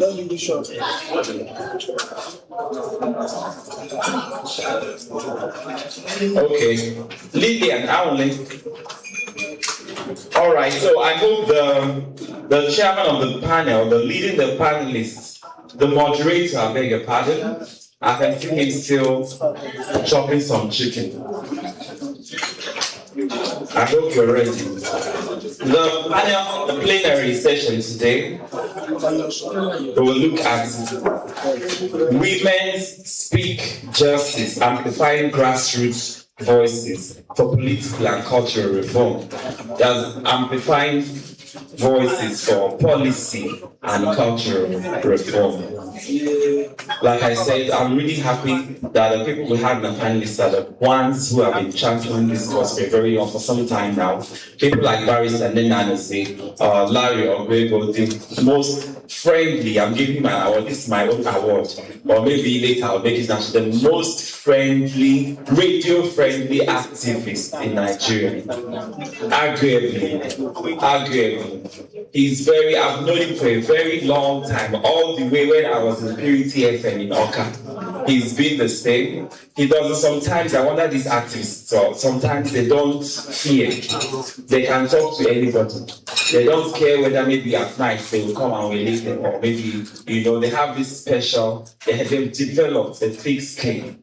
even leaving because it's dangerous, the job we do. Journalists and broadcasters will tell you it's extremely dangerous, the jobs we do. Some of us have faced threats in the past, me in particular. So many people will threaten you, they will call you, they will do so many things. But the activists, they don't. Lillian, I'm only a Lillian. If you can hear me, just please can you assist us to set up the stage for the panelists. So, like I said, most of these activists, of course, you've heard what happened to Shukri just last few weeks. That's to tell you, but Larry Ogbe is one person that has remained constant, even in the face of threats. Maybe later he will tell us how he does that. But like I said, Uncle Yussi, I hope I'm correct, is one of the most, if not the most radio-friendly activists we have. Okay, let me say maybe in the southeast.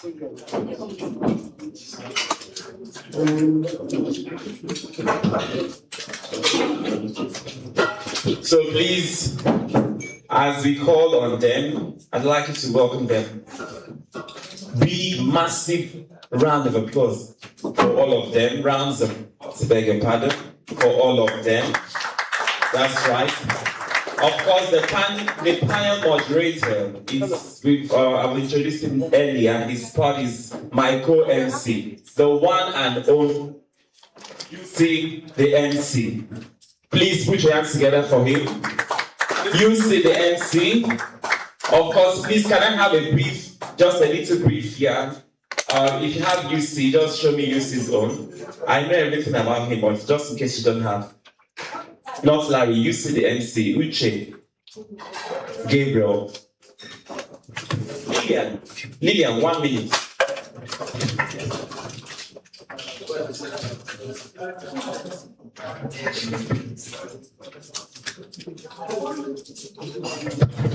Okay, so just before we find, of course, I told you, the MC is the chairman of ENUGU OAPs. That's all the presenters in ENUGU.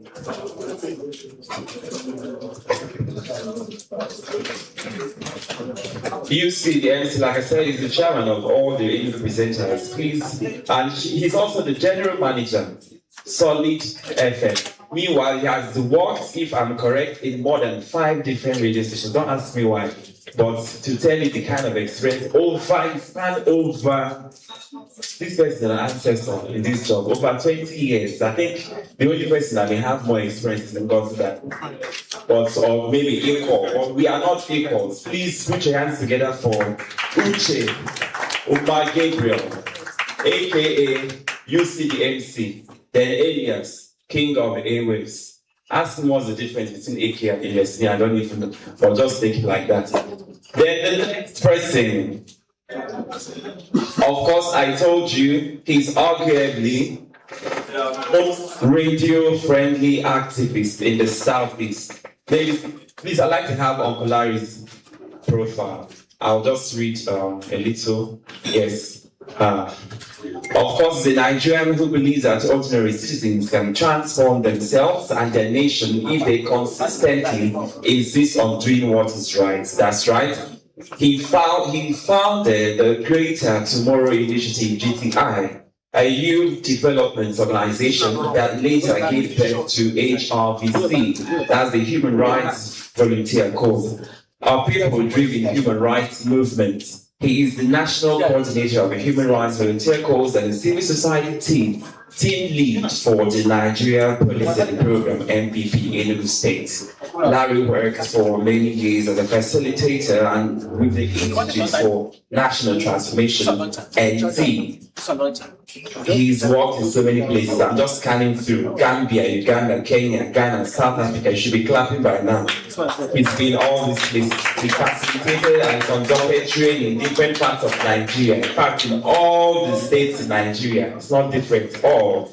He recently started a life coach project which partners with education institutions and faith-based organizations to provide knowledge, skill, and wisdom for successful living.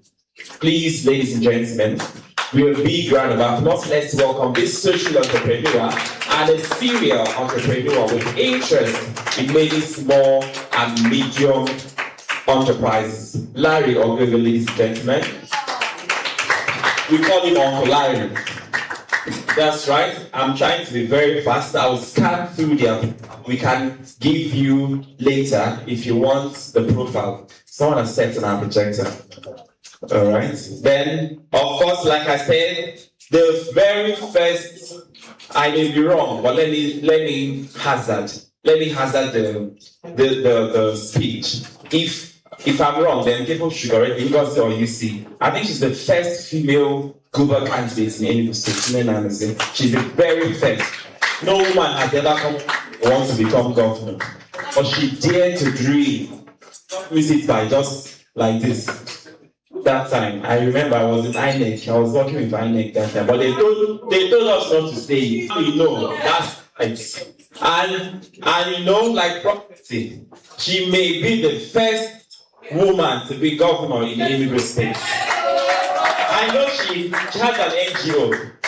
Remind me, Lend That Lozzie Foundation. That's not the one I was thinking. That was this other one before that one. Yes. League of Voters, something. There's voter, there's league, there's participation. Melange them all together. Please, ladies and gentlemen, let's Barrister Lenda Anozie. Of course, yes, you can see it. She has founded so many things. She's the president of Lenda Anozie Foundation, a charitable organization committed to supporting underprivileged individuals and promoting social justice. Please browse and get more details because she has so many. She's driven by passion, justice for equity. Mrs. Anozie established a legal clinic under the Lenda Anozie Foundation in collaboration with 2 other NGOs to provide pro bono. Pro bono means free of charge. And you're not clapping, free of charge. Legal services to women who are indigent, of course, and so we have passed away, I cannot remember, but Lenda Anozie is ordained assistant pastor. Oh my goodness, she's also a pastor in the Redeemed Christian Church of God, where she pastors alongside her husband that is only headquarters in ENUGU, a devoted wife, mother to all her children and all other children, including one. Plus other. Please, ladies and gentlemen, one more time, put your hands together. Lenda Anozie. That's right. We also have Lady Benedict Maduka, retired senior police officer and ex-gender desk officer of NPF, and one police. But before people knew her, I knew her as a child. A very unknown Padua. She was at that time heading an organization in my parish, that is St. Anthony, Guild of St. Anthony, Sacred Heart Parish. Please, can I have a profile? So she's, apart from everything that she is, this is a personal testimony I'm giving. She's a humble police. Normally, I don't know whether it's not naturally, but police, they are trained not to be humble. I don't know why. But the training, after that training had them, they may be humble. But after that training, they can't be humble anymore. But this, I don't know whether she attended that training because her own police know they have. They behave. I avoid, of all the military and paramilitary, police is the one I avoid. They are not our friends. Don't make that mistake. But she's my friend. She's different. That's what I'm telling you. She's different. She's just a town hall, different from the normal ballad. You know, she's a very humble woman. She's an executive director of Beme and Imaduka Foundation, a retired senior police officer who specializes in handling gender-based violence issues. Ladies and gentlemen, please switch there once more for Lady Benedict Maduka. That's right.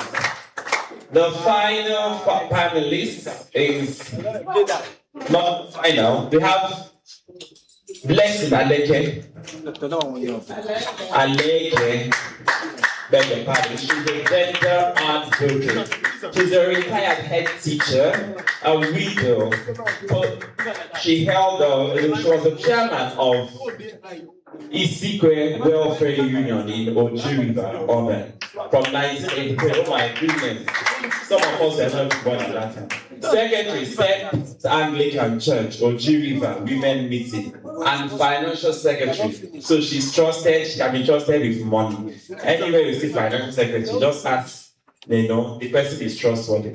Please, ladies and gentlemen, a round of applause for Mrs. Alexis. All right, quickly, I'll call on Deborah to tell us. There is, okay, Igwe, yes. How did I even miss? That's the main. Igwe is a panelist. And Igwe, if you want to read Igwe's profile, you'll not go to there. So let's just be scant, of course, it's not really him. He's the Royal Highness, of course, it's Royal Highness. Let me calm. Oyinye is telling me to calm down. So, of course, I told you the first time I met him in Oji River, he's passionate about gender-based violence. He doesn't. Once you tell him, in fact, once you're a woman and you meet Igwe, that problem must be solved instantly. Instantly. I like the word, I like what I'm saying, instantly. Because if we had 5 judicial rulers in this town like him, then gender-based violence will reduce drastically. Right or wrong? If you had 5, only 5 like him in this town, I'm not saying other people are not concerned, but they may be concerned, but they will not take immediate action. The difference is that His Royal Highness Igwe Iglesias will take immediate action and assist with his own money. I remember the story he told us about an incident that happened in the river one other time, that Okada people and everything. So it's someone who is really should be in this finance. Of course, any eye of Abada Ini. I thought he was using, I was saying any. It's any, I know this one. It's elephant, of Abadi in your autonomous community. Akajio from Ini clan, Buruburu, the traditional ruler of Abadi. We are not clapping. And the Vice Chairman and PRO of Oji River Traditional Rulers Council. Please, ladies and gentlemen, and to welcome Igwe to the podium, he's the Secretary in the Traditional Rulers Council. All stand, Igwe. Thank you so much.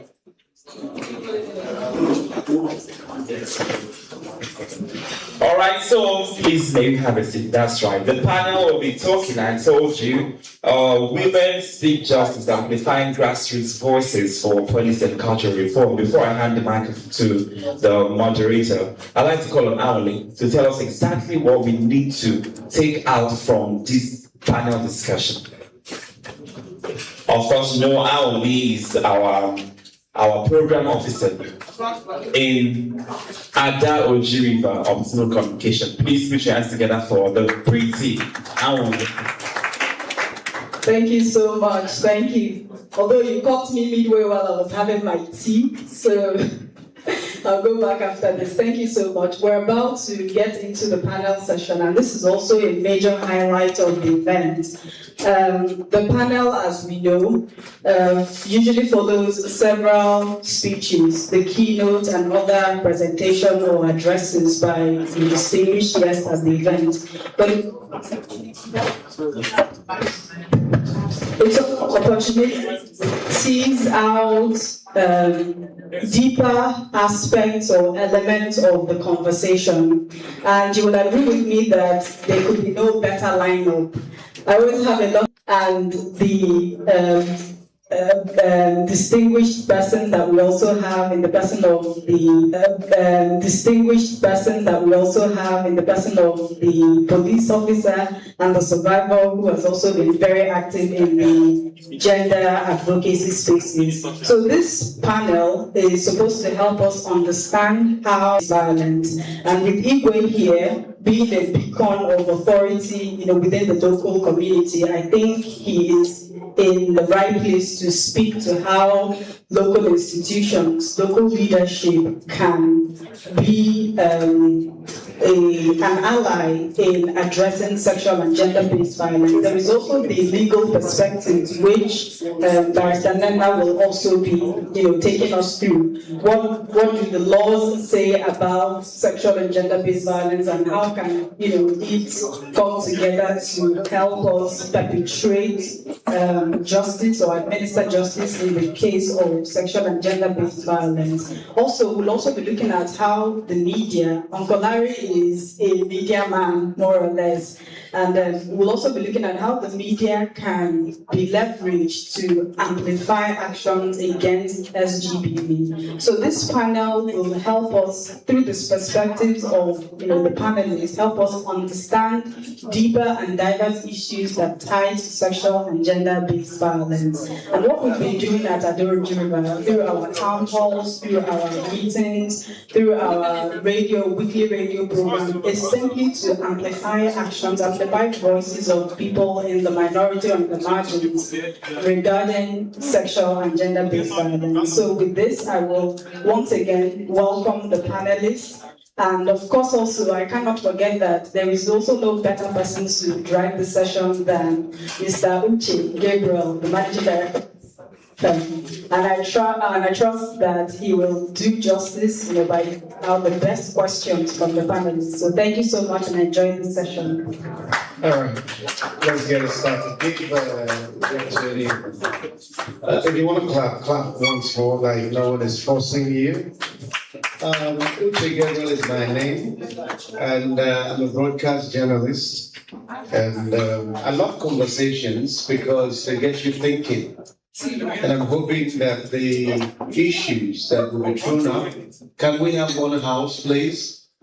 Will get all of us thinking and then playing our parts in these social function that all of us have been drafted into. So the first part of the conversation will center on the panel, and then we'll also have the second part of it where you get to ask questions and where you also get to make contributions.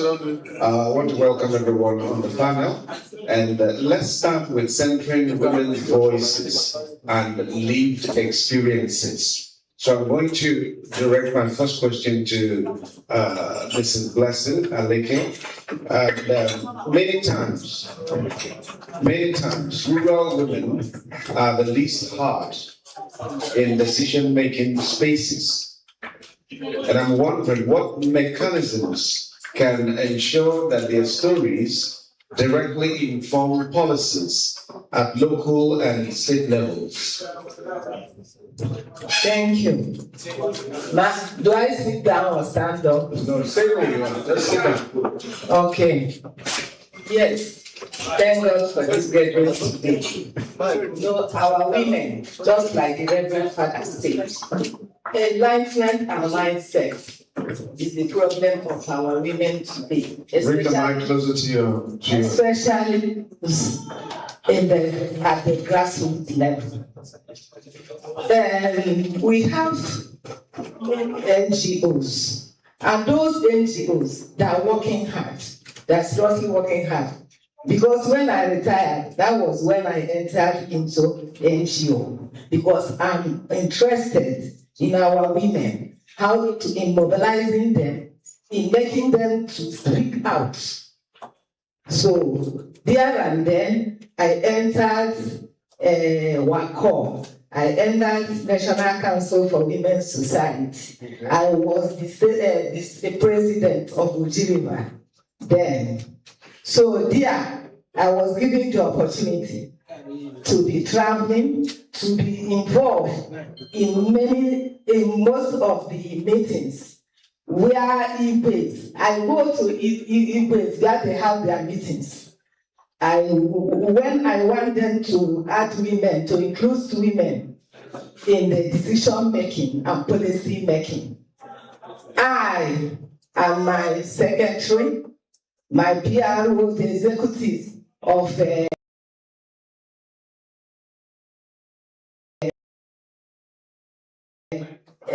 NGO, that was VTOP there. We went to the US and pleaded with them.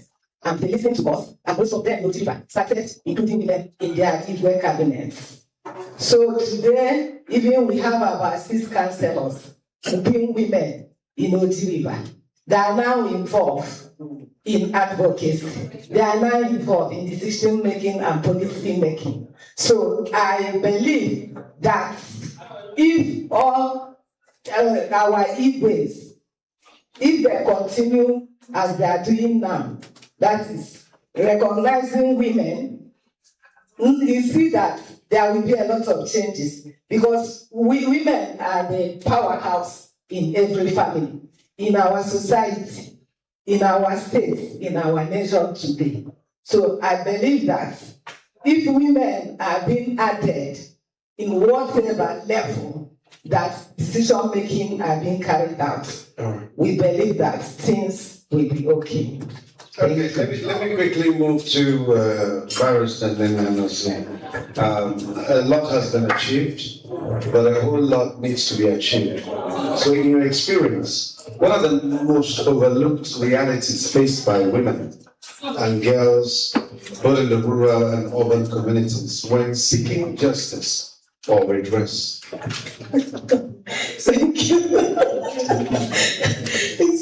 Mr. Larry Islam, he said reality, like you want me to say, because I know that people like. No, here we don't paint it. I know that people like she's vegetarian. I see how she's really not her head to hear what I was saying. Because the truth is that if you are in this field, if you are actually doing this work, you know that sometimes we don't always say what we see. In Igbo, we say that I'm even thinking maybe that also should have, that person should also have gone to the retired police officer, because when we talk about getting justice for victims or survivors, we can't do without the police. Yeah, I heard one of the women when we were watching the documentary.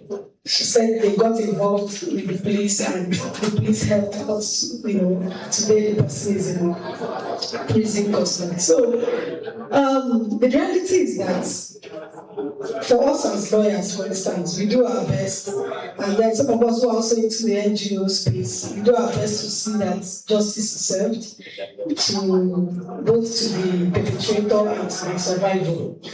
But are there bottlenecks? Is it so easy? No.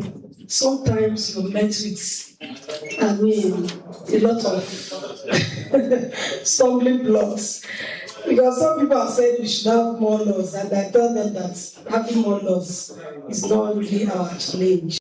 We have enough laws that if we start implementing them, then there will be justice. Okay, as I came this morning, I had I've given out some of the laws, to some of the participants. I gave legal one when I was coming out. So the challenge is that some of these our stakeholders in this game really do not understand the importance of what we are fighting for. And I think why they don't take some of these things seriously, because they don't feel the pain. If, as a police officer, we approach you in this course, and I said, someone was raped, could you help me to go and arrest the rapist? And you're asking me for money. You're asking me to fuel your car.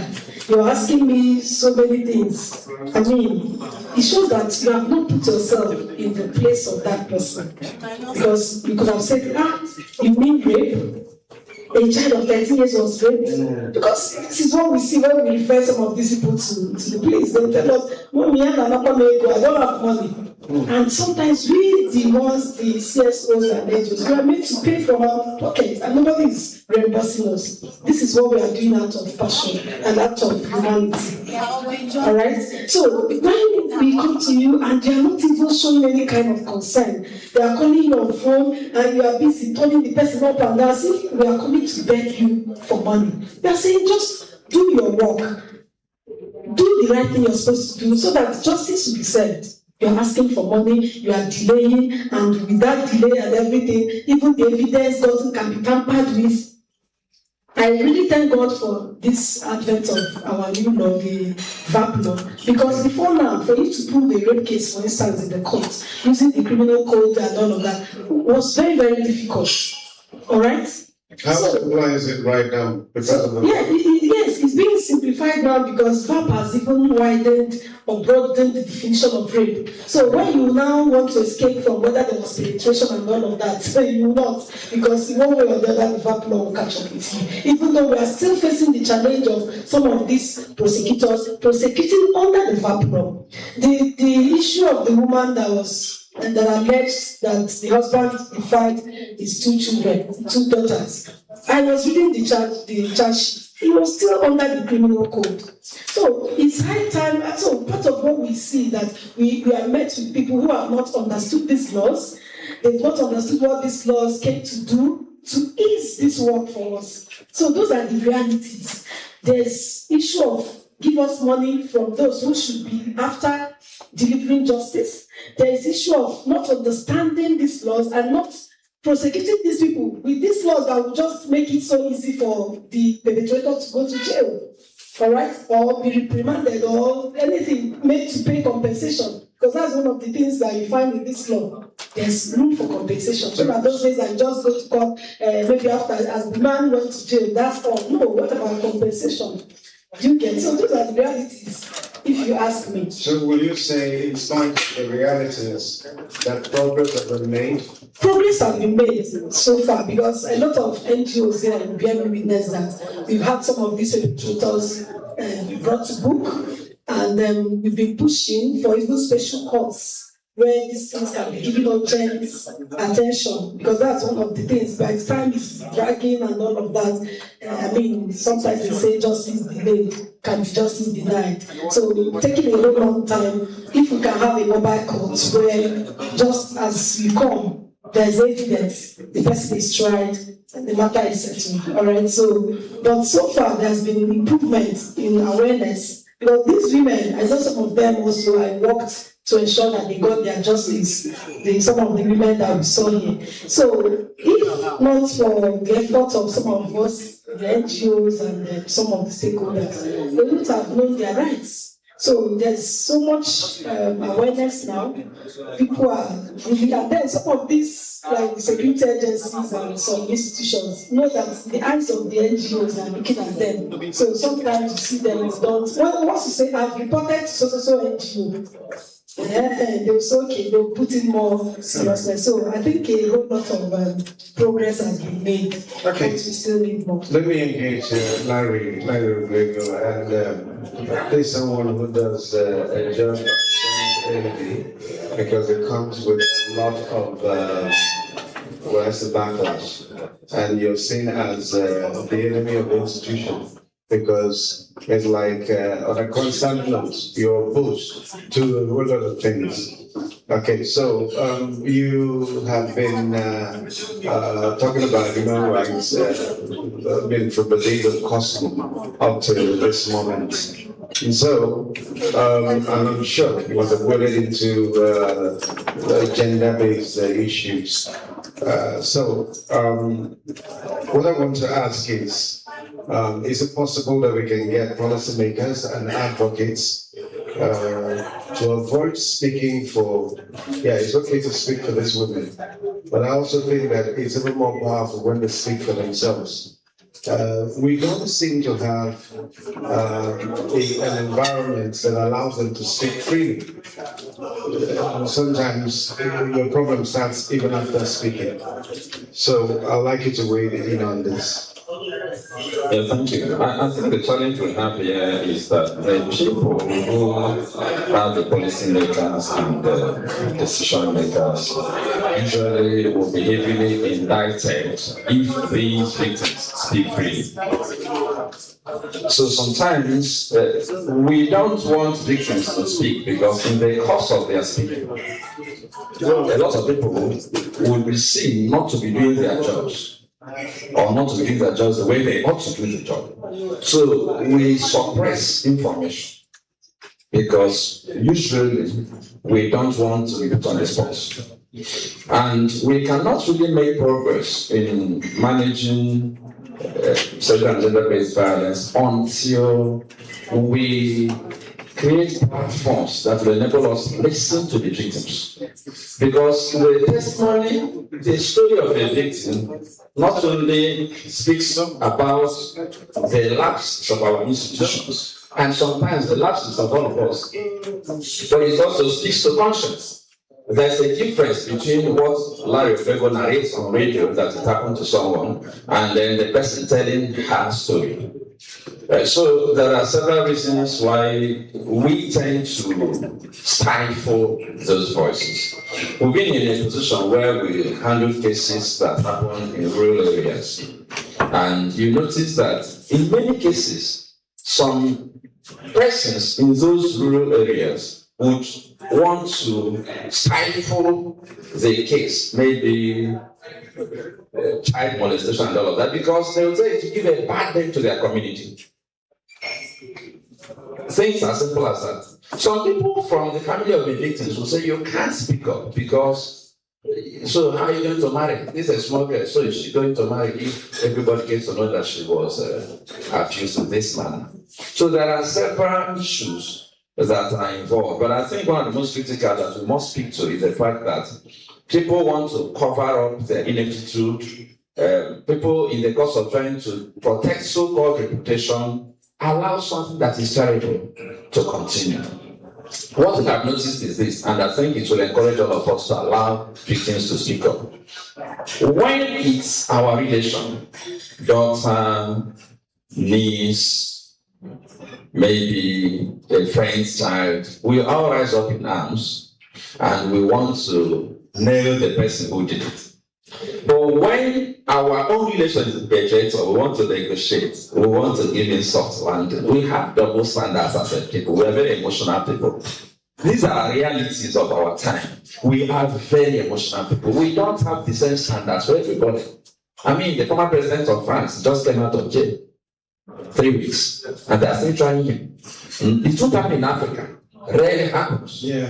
Rarely happens because we're emotional. We call everybody His Excellency, even when the person is not excellent.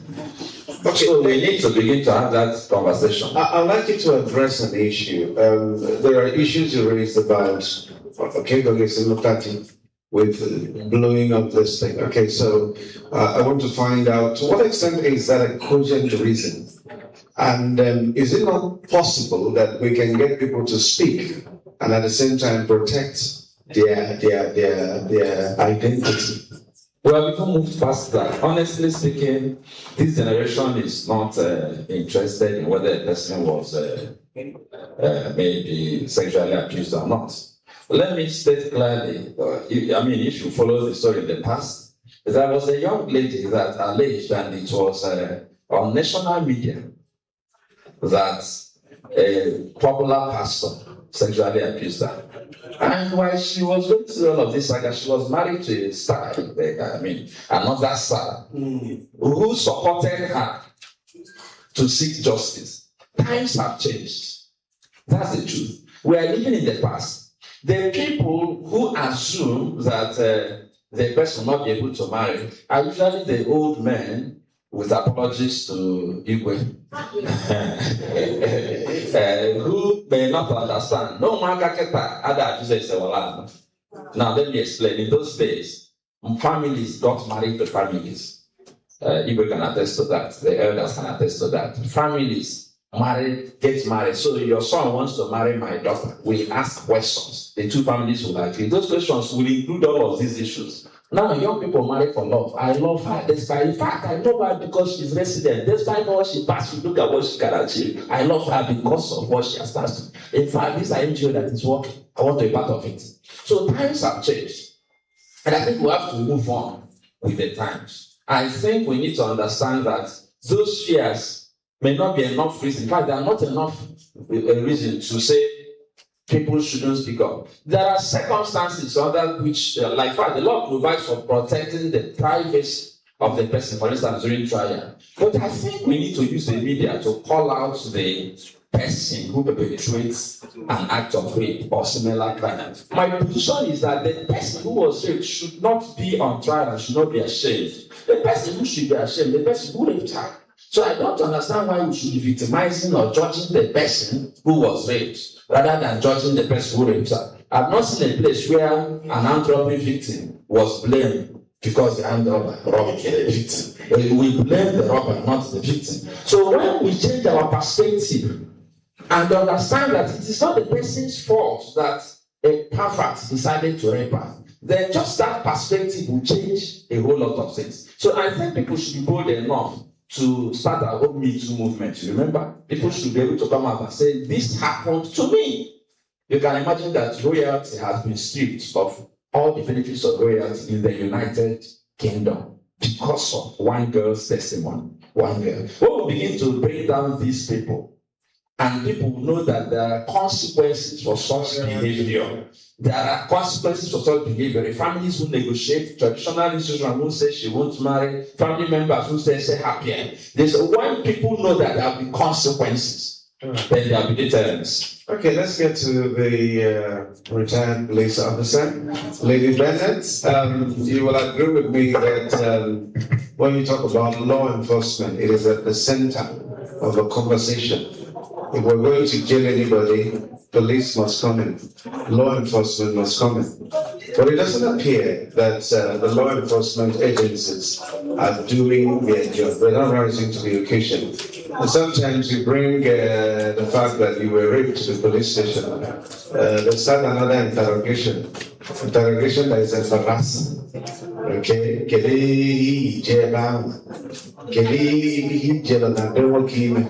They will start asking unnecessary questions. It doesn't appear that an average policeman is trained to handle this kind of issues. So, what should we expect?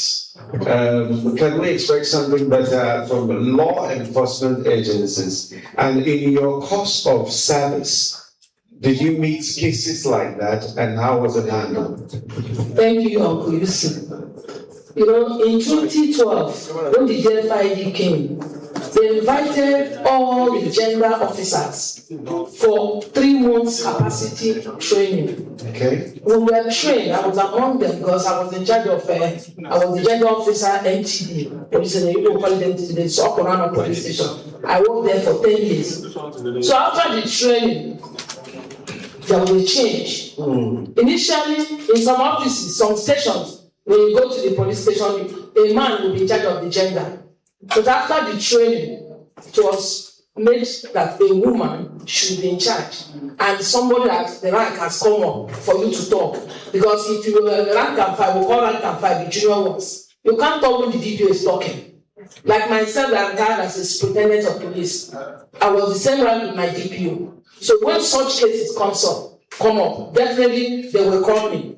And we made it a point of duty that when I was at the head of Okunama, you don't start from station guard to start questioning, because that was what the white men told us. The psychological trauma will be too much for the victim, for the survivor this time. How did it happen?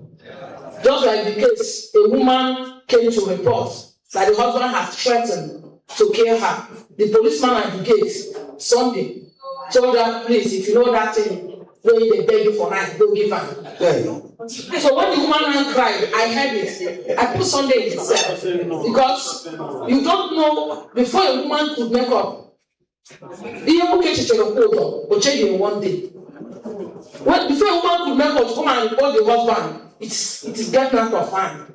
And that was why when such cases comes up, what we do, we encourage step out for some time. Like the woman that the husband threatened to kill at MTD from her age. I told the woman, leave 2 of your children, stay 3 months somewhere. She said she cannot leave. The very month I left her in February 2022, the husband came back and said, why police are now has a one not to go. They said somebody said they never know why he was asking. They told him that I am now at CPS.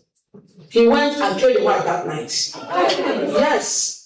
And when the wife was dying, the son was telling me, because I went to court the day they took the case to court. Morning, they told why police come to Orlando. Why police come to Orlando? We all started crying. But today, the man is facing case of murder, the woman is dead. But she had left the family when we were advising her. This should be alive to see the children. She's dead now in the grave. So training is critical too. Very, very critical. Okay. And thank God, Ford Foundation is sponsoring this program. They will hear me. Most of our women police still need that training. Because there was one I followed in one of the divisions I went. Because I'm having an NGO. So she never knew me. So I was trying to tell her something. Mother, I said, come here. Come immediately I told her, come here. She said, is this where you will be? I want to give you a direct. But some other NGOs cannot do it now. It's just because of my training that I was able to tell her that I will take it off to the Commissioner of Police. So what I'm saying, in most of the rural areas, we don't have women police there. So it's a thing of after training, they can be posted there. Because when Ngozi called me of a case of documents, a young girl was raped. We couldn't get anybody. Because the DPO said, I'm not going to let you up in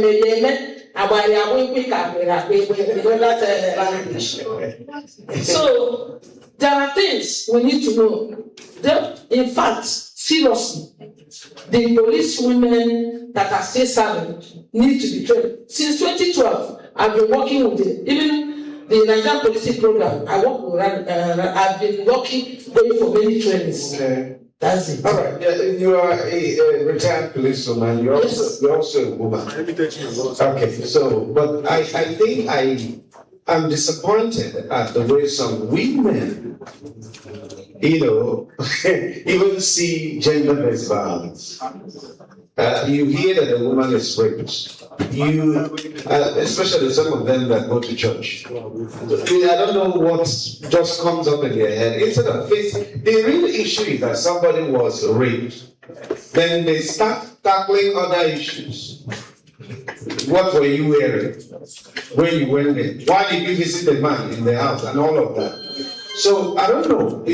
What can we do? Shouldn't your NGO be? Uncle, you see, it is no longer like that. It's no longer like that. Yes. All are the days. Because what I'm saying is that as if you are doing a case of rape, while you are still doing it, you will see the family of the perpetrator discussing with the family of the survivor. That thing used to put us off. But some of us that are having patience, we cannot endure. Even my two I see them will say, Madam, in the make a court, and there's nothing you can do. There's nothing you can do. And some of the cases, the way we tried case to court, okay, I retired 2 years ago, but I was called last month to come and give evidence in a case I did 2017. Well, the families have a woman in it. Yes. Oh, you know what I'm saying? Who pushes for the settlement? Many of the cases, immediately morning is being told, we'll give you 100,000. So there's a case I took to court without the consent of the people. It was at the court, they now left. Personally, ask them in any states. Okay, I want to believe it's changing, but I'm doing that with a pinch of salt. But then, let's hear from Igwe. Igwe is a unique traditional ruler because he has this human view to life. Now, there are harmful cultural practices or beliefs that undermine women's rights. And sometimes you see people defending it like it is the tradition of the land. So, as a custodian of a culture of Igbos, what is really the tradition, especially as it relates to treating of our women? Does anything really give us the rectitude to treat women with disregard? Can we really predicate it on the traditions of the land? In the book Emmanuel is eventually born also. We can make a plenty of Jesus, the woman, American princess, Luther, maka ọnọdụ a. And barịsta nọ ebe a, ụmụ nwaanyị ya niile na-achịkwawa ọnọdụ a na-ekele. Ihe m ji ekele ha because oge onyinye princess na-ekwu gbasara na ya na di ya na-ebi ọfụma. Ya nata di ya enyere ya aka. Okwu na di ya na-eti ya ihe. Ụmụ ndị ọ ga-abụrụ ha sị ọ gbasara mụ na di m bi ọfụma ndị a na-ahụ ha nwụọ ebe ahụ. Mana ha bịa bulie n'isi na-ata ahụhụ ka ọ dịrị ndị ọzọ mma. Yes, anyị nwabụ traditional rulers. Anyị nwa na ebe ihe na-eme. Anyị nwa na ebe ndị Igbo na-anụ. Anyị nwa na ebe ndị mkpụrụ mmiri nọ na village na-eme arụ dị iche iche. Iwu anabatara. Ọkwa na anyị bụ mana adams anyị mee regret anyị enweghị independent n'oge. Anyị bụ ndị ndị ọcha si ebulite ụmụ nwaanyị ọpụta obe meghere nwaanyị moto nwaanyị abalị ọtọ ọtakwaga banye.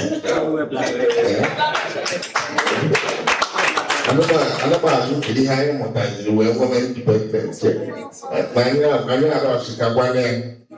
Anyị rọchiri anyị aka anachi azụ ka anyị aka mụtara ka ha si ndị anyị chọrọ ịṅomi anyị eṅomi ha n'ihe niile. And Baịbụl anyị na-agụ ga-akwuo na-ewere ofu ọkpụkpụ nwoke wee kee ofu ọkpụkpụ nwoke wee kee nwaanyị. Yes, nwoke nwere ọkpụkpụ niile enwe God ịrịkwasị nwaanyị tiri ihe ma o megbubie. Onye gwakwaghị na Chukwu na-ekechekwa ihe niile kee mmadụ n'oge kwesịghị akpọtagodo onye ga-enyere onye aka. Ime ha ebere akpọta ka onye aka irikọrọ na-emegbu. Mụnwa in fact emere m igwe n'afọ nne m, nabara m n'afọ nne m eme m igwe echi onye fisika 2007.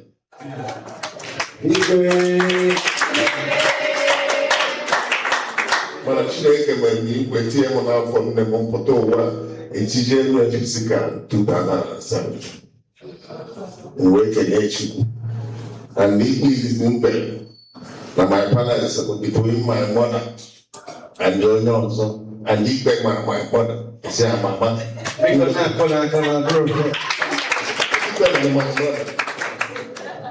Nsi amama imere ihe anyị ụma n'igwe. Imere ihe anyị ụma n'igwe. Mama Egwe, Mama Nte, Mama Kagata, Mama Basir, megide onye a. Mana lotekwe na anyị nwere ike natasị asị ka anyị were ofu ji ga-aba ndị ọga anyị na-achịpụta pelarị anyị niile enye gbara aka nwa. Ejizina ihe na-eku ume anyị isi. Ụlọọla na-eku ume ejina ya na ọgwụ ekugo ekudu ndị ebe ahụ. So na na-emetụ ndị mmadụ nnukwu. Onye ka m ji jide ọfọ a n'aka na-aza aka gị ọfọ. Nzọ nke ike m ọ dịbara Chukwu. Ịma na ihe asa anyị mere anyị dekwe workshop etu a ọ ga-anyị jikere igwe. Asa anyị na-eme arbitration. Anyị aka na ndị logical no police ka ọ dị and the court. Mana ụfọdụ ndị ihe ụfọdụ etu a sị na ya ka ntakwata onye ahụ enwere mma akpọ ndị apply mana especially onye tiri nne ya ihe. Maka oge madam na-ekwu okwu ebe a ọ sị na o nwere ndị na-eti ụmụ nwoke na-eti nne ha ihe. And it's true. Ndị na-eti nna ha